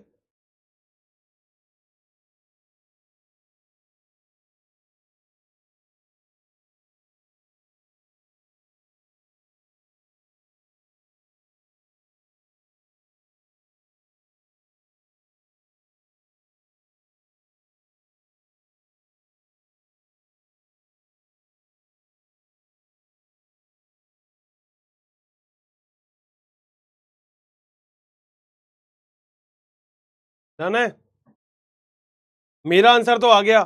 अब चीटिंग करने के बाद भी तुम्हारा आंसर आया नहीं आया, वाह क्या बात है। अरे क्या बात है, तुक्का सही लग रहा है, अरे भाई साहब। अच्छा, आंसर किससे निकला? CH4 से निकला क्या? इससे ही निकला होगा बेटा तुम्हारा आंसर। चलो बेटा, इसका वैसे मिथेनोजन है, क्या बात है। आज तो बेटा राजगुप्ता ले गया, राजगुप्ता, संजना गोपाल, आशुतोष मिश्रा, अश्मिल और जमीर, आदर्श, सूर्यांश, बनकर, श्रद्धा और भट्ट, मुद्रु, यूसुफ और तसीन, बहुत बढ़िया। आज जो टॉप 3 करेगा ना उसको वीडियो कॉल करूंगा, ठीक है? तैयार है ना जो टॉप 3 करेगा, ठीक है? तो इसका आ गया मिथेनोजन, वाह क्या बात है यार, जबरदस्त। चलो और करो, और करो, लो लो। कब आया? 2017 में। तुम कहते हो ना पीवाईक्यूज पीवाईक्यूज, बेटा तुम खेलने खुद ही लग जाओगे पीवाईक्यूज से। गूगल पे सब मिलते हैं पीवाईक्यूज, उठाओ बेटा निपटा दो, क्योंकि पीवाईक्यूज करने जरूरी है, आलतू फालतू के क्वेश्चन नहीं करने हैं। कुछ बच्चे पढ़ते रहते, पता नहीं क्यों फालतू की चीज पढ़ रहे। बेटा 6 महीने हैं बस एग्जाम के लिए, आलतू फालतू नहीं पढ़ना है। Focus on the NCERT, that's it. मेरे नोट्स एनसीईआरटी से बाहर बिल्कुल भी नहीं है। एक दो चीजें जो मुझे लगती है कि ये पूछी जा सकती है, मैं लिख देता हूं बस, ठीक है? बट साथ साथ बेटा आपका साथ चाहिए मुझे, मेहनत आपको करनी पड़ेगी मेरे साथ, अगर आपको सिलेक्शन चाहिए तो। विश्वास करना अपने अर्षद सर का, मैं सिलेक्शन करवा दूंगा। मतलब बॉटनी में बेटा अपन आग लगा देंगे। सुंदर सुंदर वो हसीना बड़ी सुंदर सुंदर, मैं तो खोने लगा उसके नशे में। बिन पिए बैठा, एक दिन उसे भुला दूंगा। हो गया।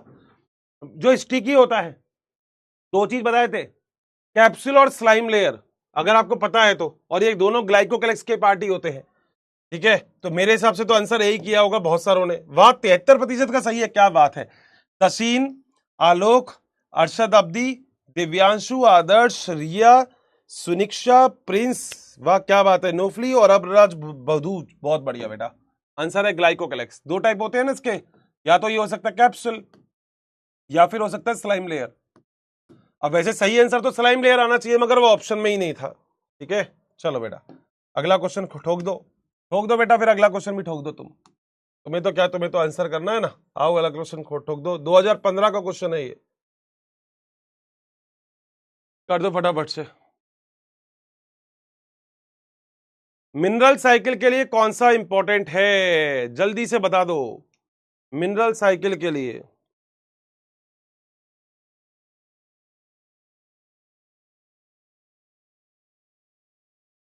विच group of organism belongs to the imperfect fungi, answer तो यहीं से ही आ जाएगा। इम्परफेक्ट फंजाई कौन सा है,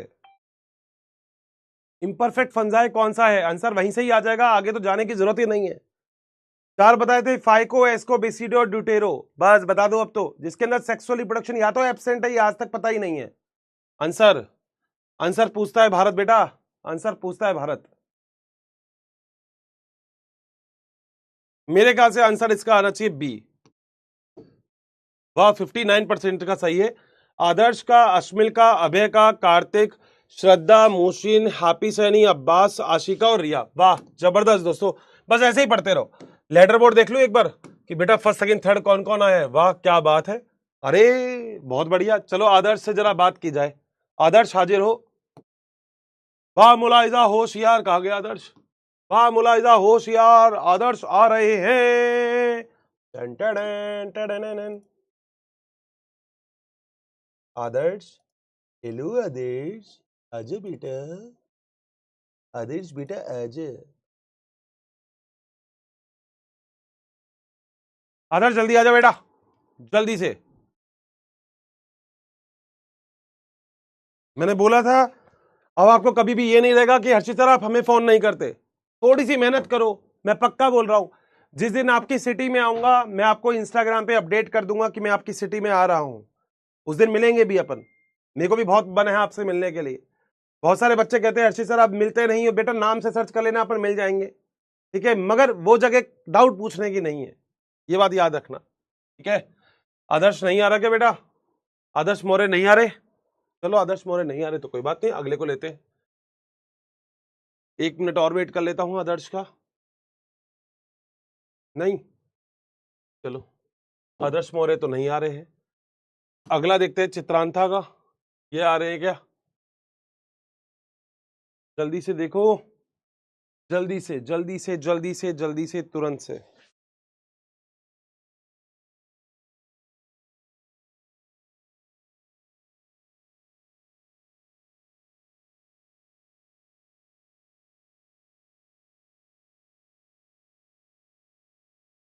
जल्दी आ जाओ फटाफट से, जल्दी से आ जाइए।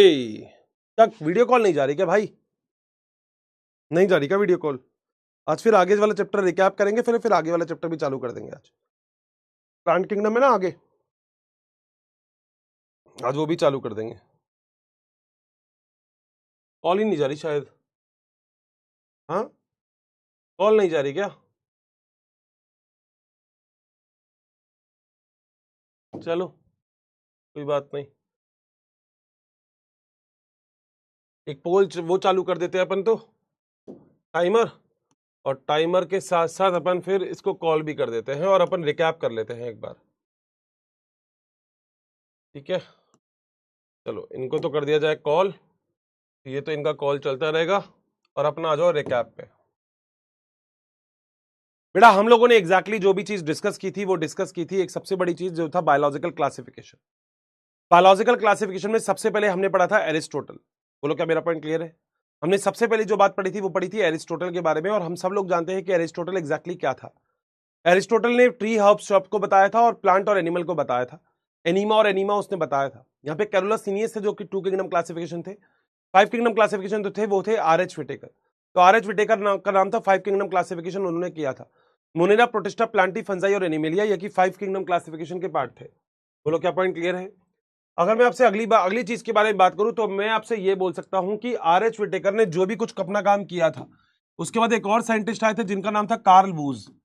तो जो कार्ल वूज थे उन्होंने एग्जैक्टली डिस्कस किया था, मोनेरा को 2 पार्ट में आर्की बैक्टीरिया और you bacteria, protista, Plantae, fungi और एनिमेलिया कर दिया। अगली चीज, अब सबसे पहले आता है किंगडम मोनेरा। प्रोकैरियोटिक होता है, वेल डिफाइंड न्यूक्लियस इसके अंदर नहीं होता है। तो मोनेरा जो होता है इसके अंदर सोल मेंबर मोनेरा का जो होता है वो होता है बैक्टीरिया। मोनेरा को 2 पार्ट में डिवाइड कर लिया था, आर्की बैक्टीरिया और यू बैक्टीरिया। आर्की बैक्टीरिया थोड़े से प्रिमिटिव थे, बहुत पुराने थे। आर्की बैक्टीरिया की जो सेल वॉल होती है वो कॉम्प्लेक्स पेप्टाइड और कॉम्प्लेक्स पॉलीसेकेराइड की होती है। आर्की बैक्टीरिया 3 टाइप के थे, थर्मोएसिडोफाइल्स, हेलोफाइल्स और मिथेनोजन। थर्मोएसिडोफाइल्स वो थे जो high temperature 80 degree centigrade 2 pH पे। हेलोफाइल्स वो थे जो सॉल्टी एरिया में, और मिथेनोजन वो थे जो कैटल के अंदर मिल रहे थे, ह्यूमन के अंदर जो मीथेन गैस को प्रोड्यूस कर रहे थे। फिर हम आए थे साइनोबैक्टीरिया के ऊपर। आपकी चैट बॉक्स ओपन कर देता हूं। फिर हम आए थे यहाँ पे साइनोबैक्टीरिया के ऊपर। Cyanobacteria is also known as a blue green algae. और ब्लू ग्रीन एल्गी अपन जानते हैं कि ब्लू ग्रीन एल्गी एग्जैक्टली क्या होती है। यहाँ पे फटाफट से कमेंट करते रहना, आपका कमेंट बॉक्स चालू कर दिया है मैंने। ब्लू ग्रीन एल्गी क्या होती है आप सभी लोग जानते हैं। जो ब्लू ग्रीन एल्गी होती है वो ब्लू ग्रीन एल्गी को पहले ब्लू ग्रीन एल्गी बोलते थे, अभी साइनोबैक्टीरिया बोलते हैं। उसमें 2 टाइप की सेल होती है, एक होती है हेट्रोसिस्ट, वो सेल जो नाइट्रोजन का फिक्सेशन करने का काम करती है, और एक जो दूसरी सेल होती है वो होती है वेजिटेटिव सेल, जिसके अंदर फोटोसिंथेसिस होता है, बाहर की तरफ म्यूसिलेज की लेयर प्रेजेंट होती है। यहाँ पे हमने थोड़ा सा और आगे गए थे तो हमको मिला था यहाँ पे माइकोप्लाज्मा, जिसे हम बोलते हैं पीपीएलओ, प्लूरोन्यूमोनिया लाइक ऑर्गेनिज्म। पीपीएलओ एक कैटल थी जिसको न्यूमोनिया की डिजीज थी, वहां से हमने आइसोलेट किया था। अगर हम इसके सारे की सारी चीजों के आगे चले तो कई सारे तरीके के बैक्टीरिया आपको देखने को मिल सकते हैं। अगर गोल होगा तो कोकस होगा, रॉड शेप होगा तो बैसिलस होगा, कॉमस शेप होगा तो विब्रियो होगा, ऐसे जिगजैग होगा तो स्पाइरोलम होगा। जैसे ही हमने बैक्टीरिया खत्म किया वैसे हम गए थे प्रोटिस्टा के ऊपर। प्रोटिस्टा यानी कि यूनिसेलुलर यूकैरियोट सारे प्रोटिस्टा होते हैं। जो प्रोटिस्टा होती है, इस प्रोटिस्टा के अंदर सबसे ज्यादा इंपॉर्टेंट ये होता है कि कुछ के अंदर सेल वॉल होती है, कुछ के अंदर सेल वॉल नहीं भी होती है। प्रोटिस्टा में सबसे पहला एग्जांपल था क्राइसोफाइट्स, जिसमें 2 एग्जांपल थे, डायटम और डेस्मिड्स। डायटम्स और डेस्मिड्स आपको पता है कि इसके ऊपर सिलिका की सेल वॉल होती है, साबुनदानी सोप बॉक्स की तरह होती है। जब मर जाते हैं तो हजारों साल के अंदर नीचे बैठ जाते हैं, और ये चीफ प्रोड्यूसर होते हैं ओशियन के। ओशियन में बहुत ज्यादा खाना वाना बनाने का काम करते थे। तो जब बैठ जाते हैं तो उससे बनता है क्रिस्टलगर या डायटोमेशियस अर्थ। और ये जो डायटोमेशियस अर्थ होती है, इससे आप कई सारी चीज पॉलिश कर सकते हो, सिर्फ साफ कर सकते हो, साउंड प्रूफ चैम्बर बना सकते हो, वो सारे के सारे काम आप इससे यूटिलाइज कर सकते हो। फिर हम कहते हैं डायनोफ्लैजिलेट, जिसमें 2 फ्लैजिला होते हैं। जो डायनोफ्लैजिलेट होते हैं वो डायनोफ्लैजिलेट एग्जैक्टली अगर देखा जाए तो 2 फ्लैजिला, एक ट्रांसफर से लॉन्गिट्यूडिनल। डायनोफ्लैजिलेट के 2 एग्जांपल, गोनिक्लेक्स और नॉक्टेलियो का। बोलो बात सही है क्या? तो सेक्सीटॉक्सिन के बारे में आपको पता ही है, पीएसपी डिजीज कॉज करता है, पैरालाइटिक शेलफिश पॉइजनिंग। अगला हम गए थे यूग्लिना के ऊपर। 2 फ्लैजिला है, पैरामाइलॉन की फॉर्म में फूड को स्टोर करेगी।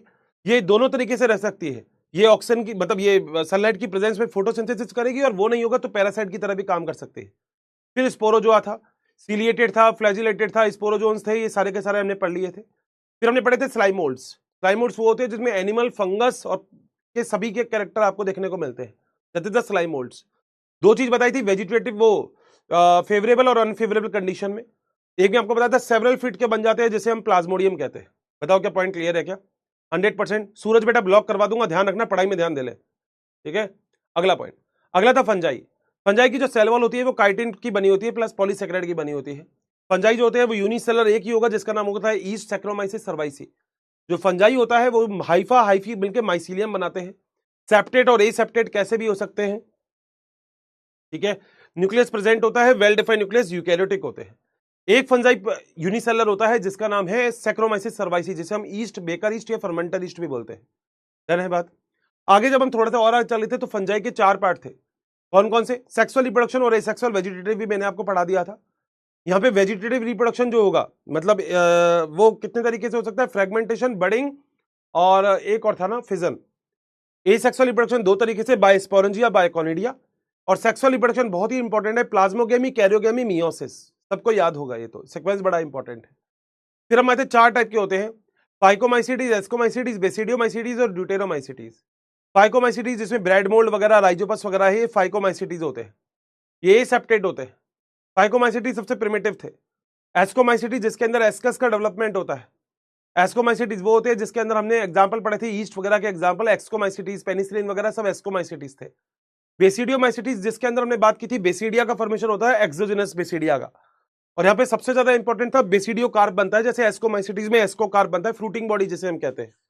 बेसिडियोमाइसिटीज में दो एग्जांपल सबसे इंपॉर्टेंट थे, जिसमें एक एग्जांपल था जो सबसे टेस्टी मशरूम थी एमनी वो एगेरिकस बिस्पोरस, और एक थी टोड स्टूल जिसका साइंटिफिक नेम था एमनियाटा मुस्केरिया। ये सारा काम कंप्लीट करने के बाद हमने ड्यूटेरोमाइसिटीज में गए थे। ट्राइकोडर्मा पॉलीस्पोरम सबसे अच्छा एग्जांपल है, कोलेक्टोट्राइकम बहुत ही अच्छा एग्जांपल है, अल्टरनेरिया सोलानी एक और एग्जांपल है। ट्राइकोडर्मा पॉलीस्पोरम से साइक्लोस्पोरिन ए मिल रही थी। ड्यूटेरोमाइसिटीज को इम्परफेक्ट फंजाई या फंजाई इम्परफेक्टी बोलते हैं, क्यों? क्योंकि इसके अंदर सेक्सुअल रिप्रोडक्शन या तो है नहीं या है तो अभी तक डिस्कवर नहीं हुआ। अगर कभी डिस्कवर हो जाएगा तो इसको एस्को और बेसिडियो में रख देंगे, फाइको में नहीं रखेंगे। अगला था वायरस। वायरस लिविंग और नॉन लिविंग के बीच में प्रेजेंट होता है। वायरस ना तो लिविंग होता है ना ही नॉन लिविंग होता है, दोनों के बीच में होता है। वायरस अगर देखा जाए तो तीन साइंटिस्ट बड़े इंपॉर्टेंट थे, जिसमें एक था इवानोवस्की। बताइए उन्होंने क्या किया, छान लिया और उन्होंने बोला वायरस का साइज बैक्टीरिया के साइज से छोटा होता है। बताइए आपको, टोबैको मोज़ेक वायरस। उसके बाद जो दूसरा था उसका नाम था बेजरनिक। बेजरनिक ने भी क्या काम किया वो भी आपको पता है, 98 में क्या काम किया था बहुत अच्छे से पता है। वही छनी हुई चीज को उन्होंने एक फ्रेश प्लांट में डाला, वो डिजीज वाला हो गया, ये गड़बड़ी गड़बड़।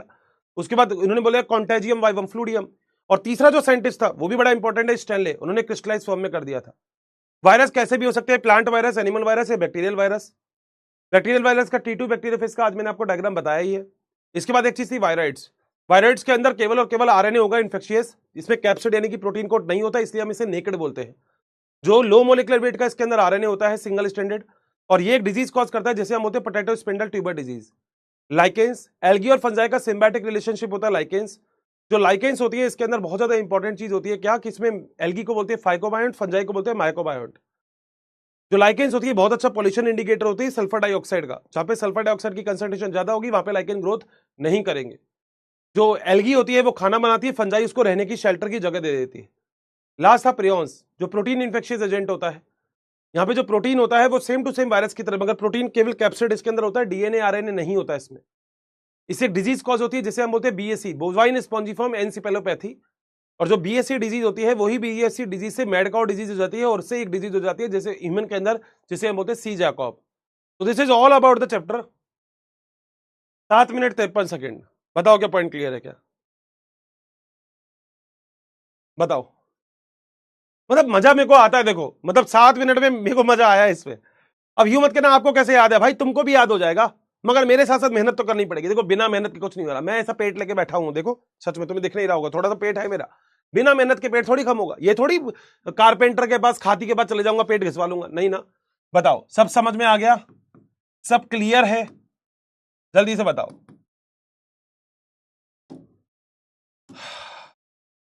मजा आता है दोस्त। 7 मिनट 53 सेकेंड में पूरा का पूरा चैप्टर, लगभग सारे इंपॉर्टेंट पॉइंट डिस्कस किए हमने इसमें। बताओ डन है?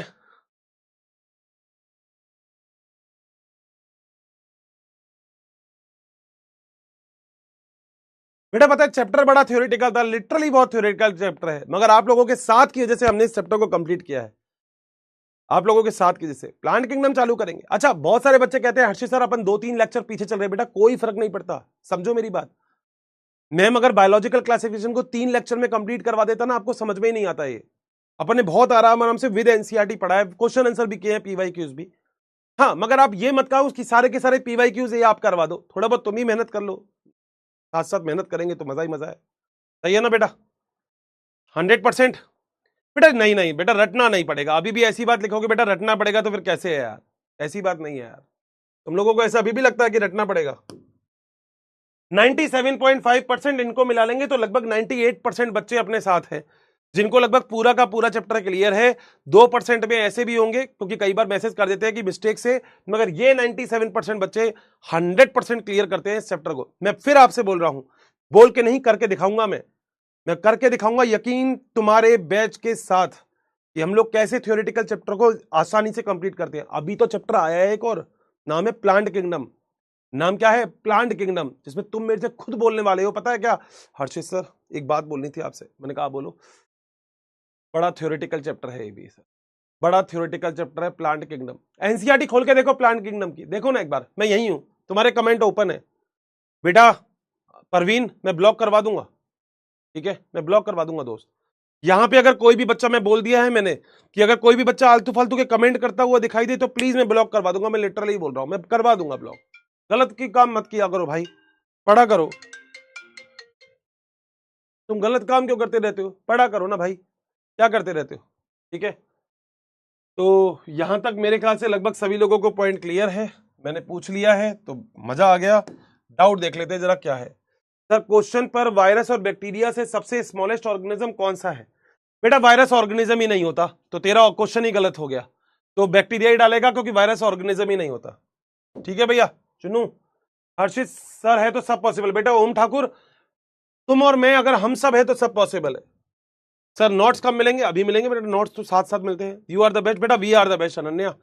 सर आपने चैप्टर नंबर 7 मिनट में ही खत्म कर दिया, आप पढ़ते पढ़ते हैं पहले से याद है।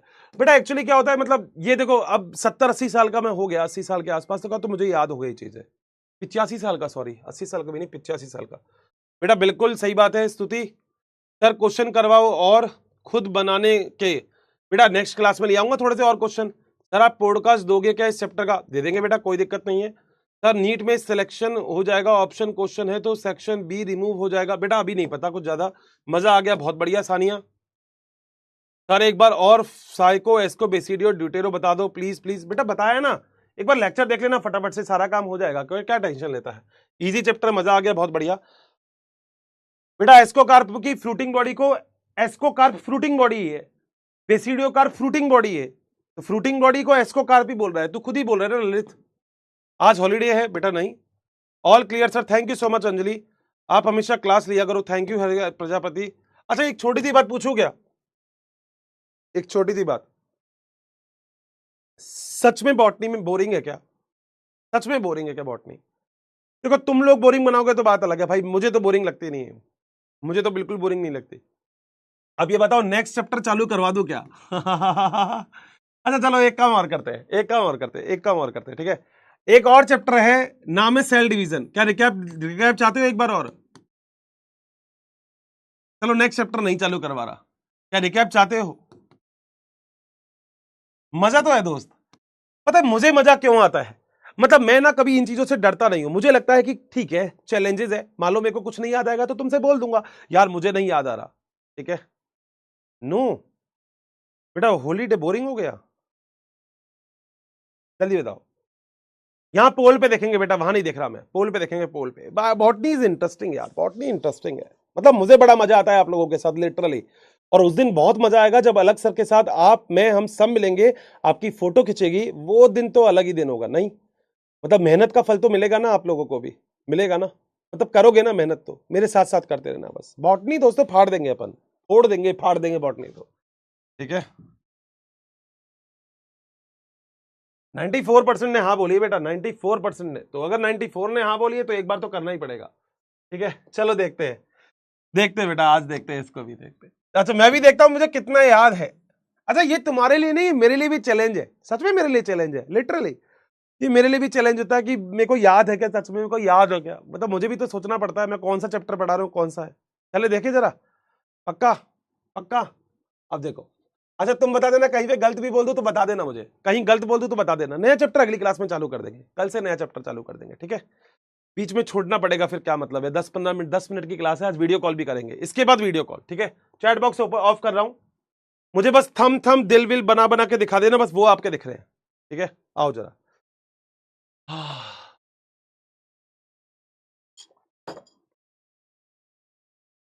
करूं चालू? कहीं गलत वलत हो जाए तो बता देना भाई। रिवीजन करवा रहा हूं और टारगेट बना रहा हूं बायोलॉजिकल से जल्दी कंप्लीट करवाने का, मतलब बहुत मुश्किल है। 7 मिनट समथिंग में भी हो गया तो भी काम है, ठीक है। चलो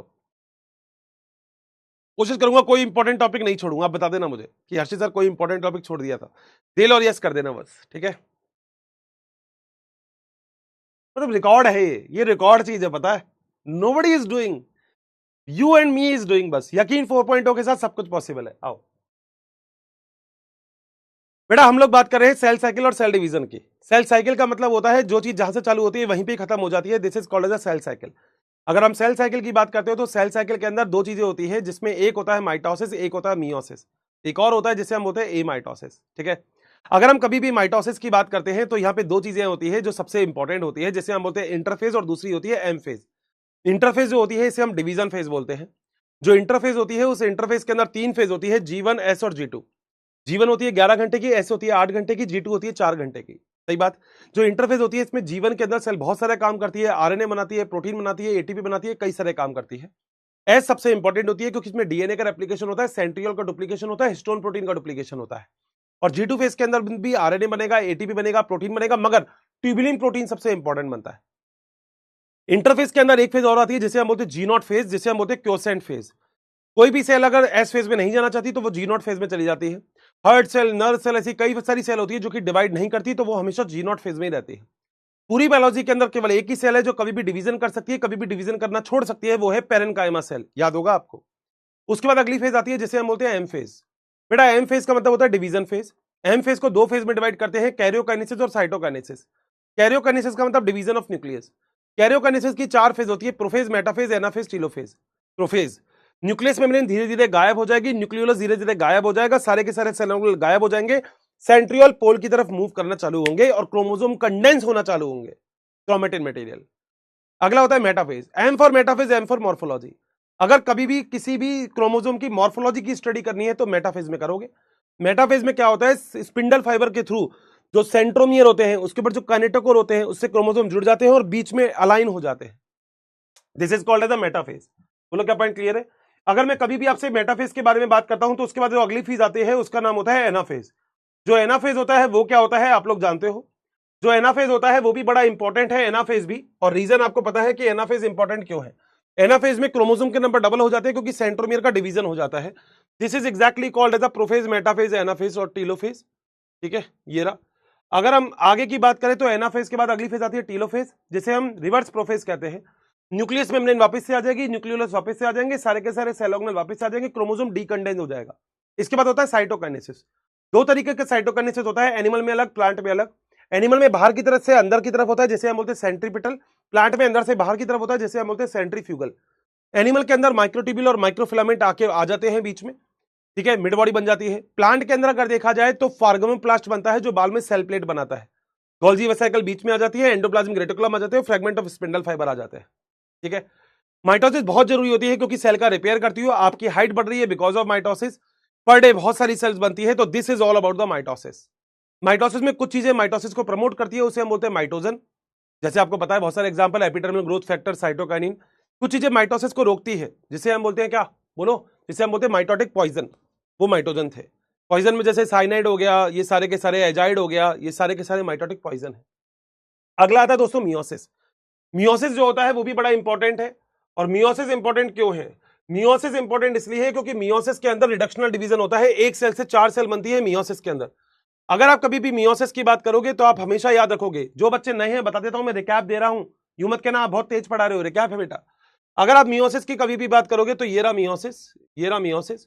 मियोसिस में एक सेल से एग्जैक्टली जो बनती है वो बनती है 4 सेल। एक सेल से बोलो कितनी सेल बनती है? 4 सेल। तो सिंगल सेल से 4 सेल बनती है, तो दिख ही नहीं रहा, छोड़ो। मियोसिस जो होता है उसमें मियोसिस फर्स्ट होता है, जो सबसे बड़ी फेज होती है, उसकी सबसे बड़ी फेज होती है prophase first. Leptotene, zygotene, pachytene, diplotene, diakinesis.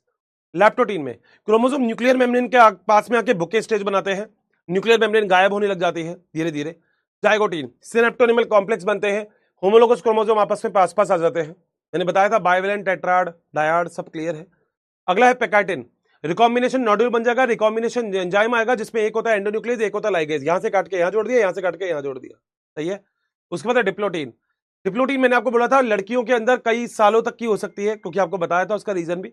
और डिप्लोटीन के अंदर भी क्या होता है, एक्स शेप का येजमेटा बनता है। अगला होता है डाइकाइनेसिस। डाइकाइनेसिस भी आप बहुत अच्छे से जानते हो, डाइकाइनेसिस क्या होता है, क्रोमोसोम लगभग एक दूसरे से सेपरेट हो जाते हैं मगर कॉर्नर से अटैच रहते हैं। अगला मेरे ख्याल से आपको पता है मेटाफेज क्या होता है, सभी लोग जानते हैं मेटाफेज क्या है, फिर आपको पता है एनाफेज क्या है, फिर आपको पता है टीलोफेज फर्स्ट क्या है, मगर यहाँ पे सेंट्रोमियर का डिवीजन नहीं होगा। उसके बाद फिर मियोसिस। इन मियोसिस फर्स्ट और सेकंड के बीच में कैरियोकाइनेसिस आता है, वो सॉरी इंट्राकाइनेसिस आता है, जिसके अंदर एस फेज नहीं आती, यानी कि डीएनए का रेप्लिकेशन नहीं होता है। तो this is all about the meiosis. ये पूरा का पूरा जो पार्ट था, this is the meiosis. Meiosis second same as the mitosis होगा। मियोसिस जेनेटिक वेरिएबिलिटी लाता है, मियोसिस नेक्स्ट जनरेशन के अंदर क्रोमोसोम एज इट इज रखता है। इसके बाद एक और चीज थी एमाइटोसिस। क्लोरोप्लास्ट में, माइटोकॉन्ड्रिया में ए माइटोसिस होता है, प्रोकैरियोटिक सेल में ए माइटोसिस होता है। इसमें कोई स्पिंडल फाइबर नहीं बनते, कोई न्यूक्लियस मेम्ब्रेन का डिवीजन नहीं होता है। 5 मिनट 18 सेकेंड, दैट्स ऑल। आज के समाचार समाप्त होते हैं। बताओ क्या पॉइंट क्लियर है? क्या चैट बॉक्स ओपन है तुम्हारी, बताओ क्या आज का पॉइंट क्लियर है सारा का सारा?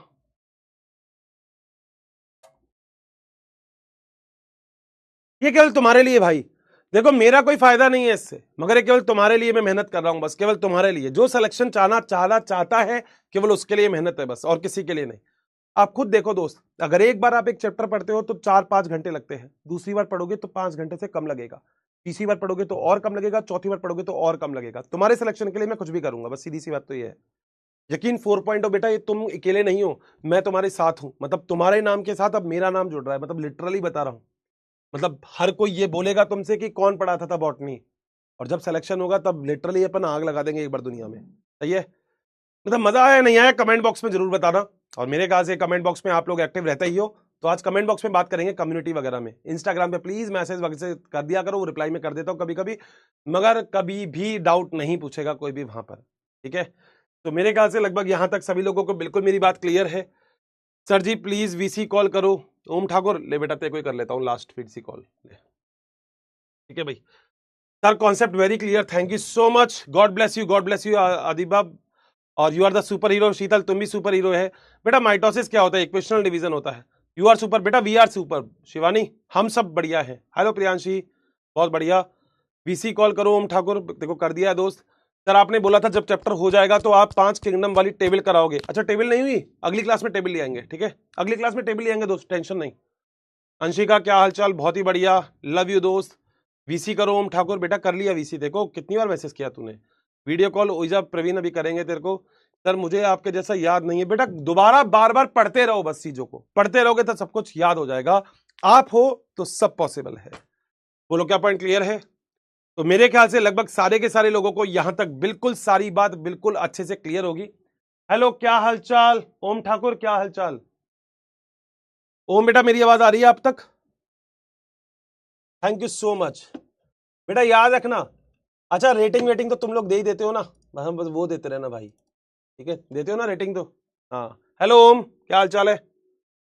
ओम तेरा माइक ऑन कर बेटा, माइक ऑन कर, mic mic mic mic on कर दोस्त, माइक ऑन कर बेटा, माइक माइक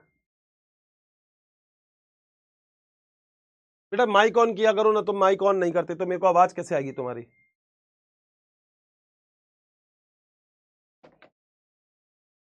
बेटा माइक ऑन कर, माइक माइक पे टिक कर, माइक ऑन कर। चलो खैर कोई दिक्कत नहीं है भाई, बात ही नहीं हो पा रही। माइक ऑन करो बेटा, माइक ऑन करो, माइक ऑन करो, माइक ऑन करो। चलो बेटा कोई नहीं। चलो तो thank you so much, have a nice day. एक प्यारा सा गाना आप सब लोगों के लिए, वैसे तो सुना रहा था मैं अभी भी, मगर एक प्यारा सा गाना आप सभी लोगों के लिए। गाना कौन सा है? गाना वही है, ठीक है? ठीक है। सुंदर सुंदर वो हसीना बड़ी सुंदर सुंदर, मैं तो खोने लगा उसके नशे में, बिन पिए बैठा, एक दिन उसे भुला दूंगा मैं, उसके निशा मिटा दूंगा मैं, चाहूंगा ना मैं उस पत्थर को, जा उसे बता दे। Thank you so much, have a nice day, bye bye, take care, love you all. बहुत सारा प्यार आप लोगों को, bye bye bye bye bye bye.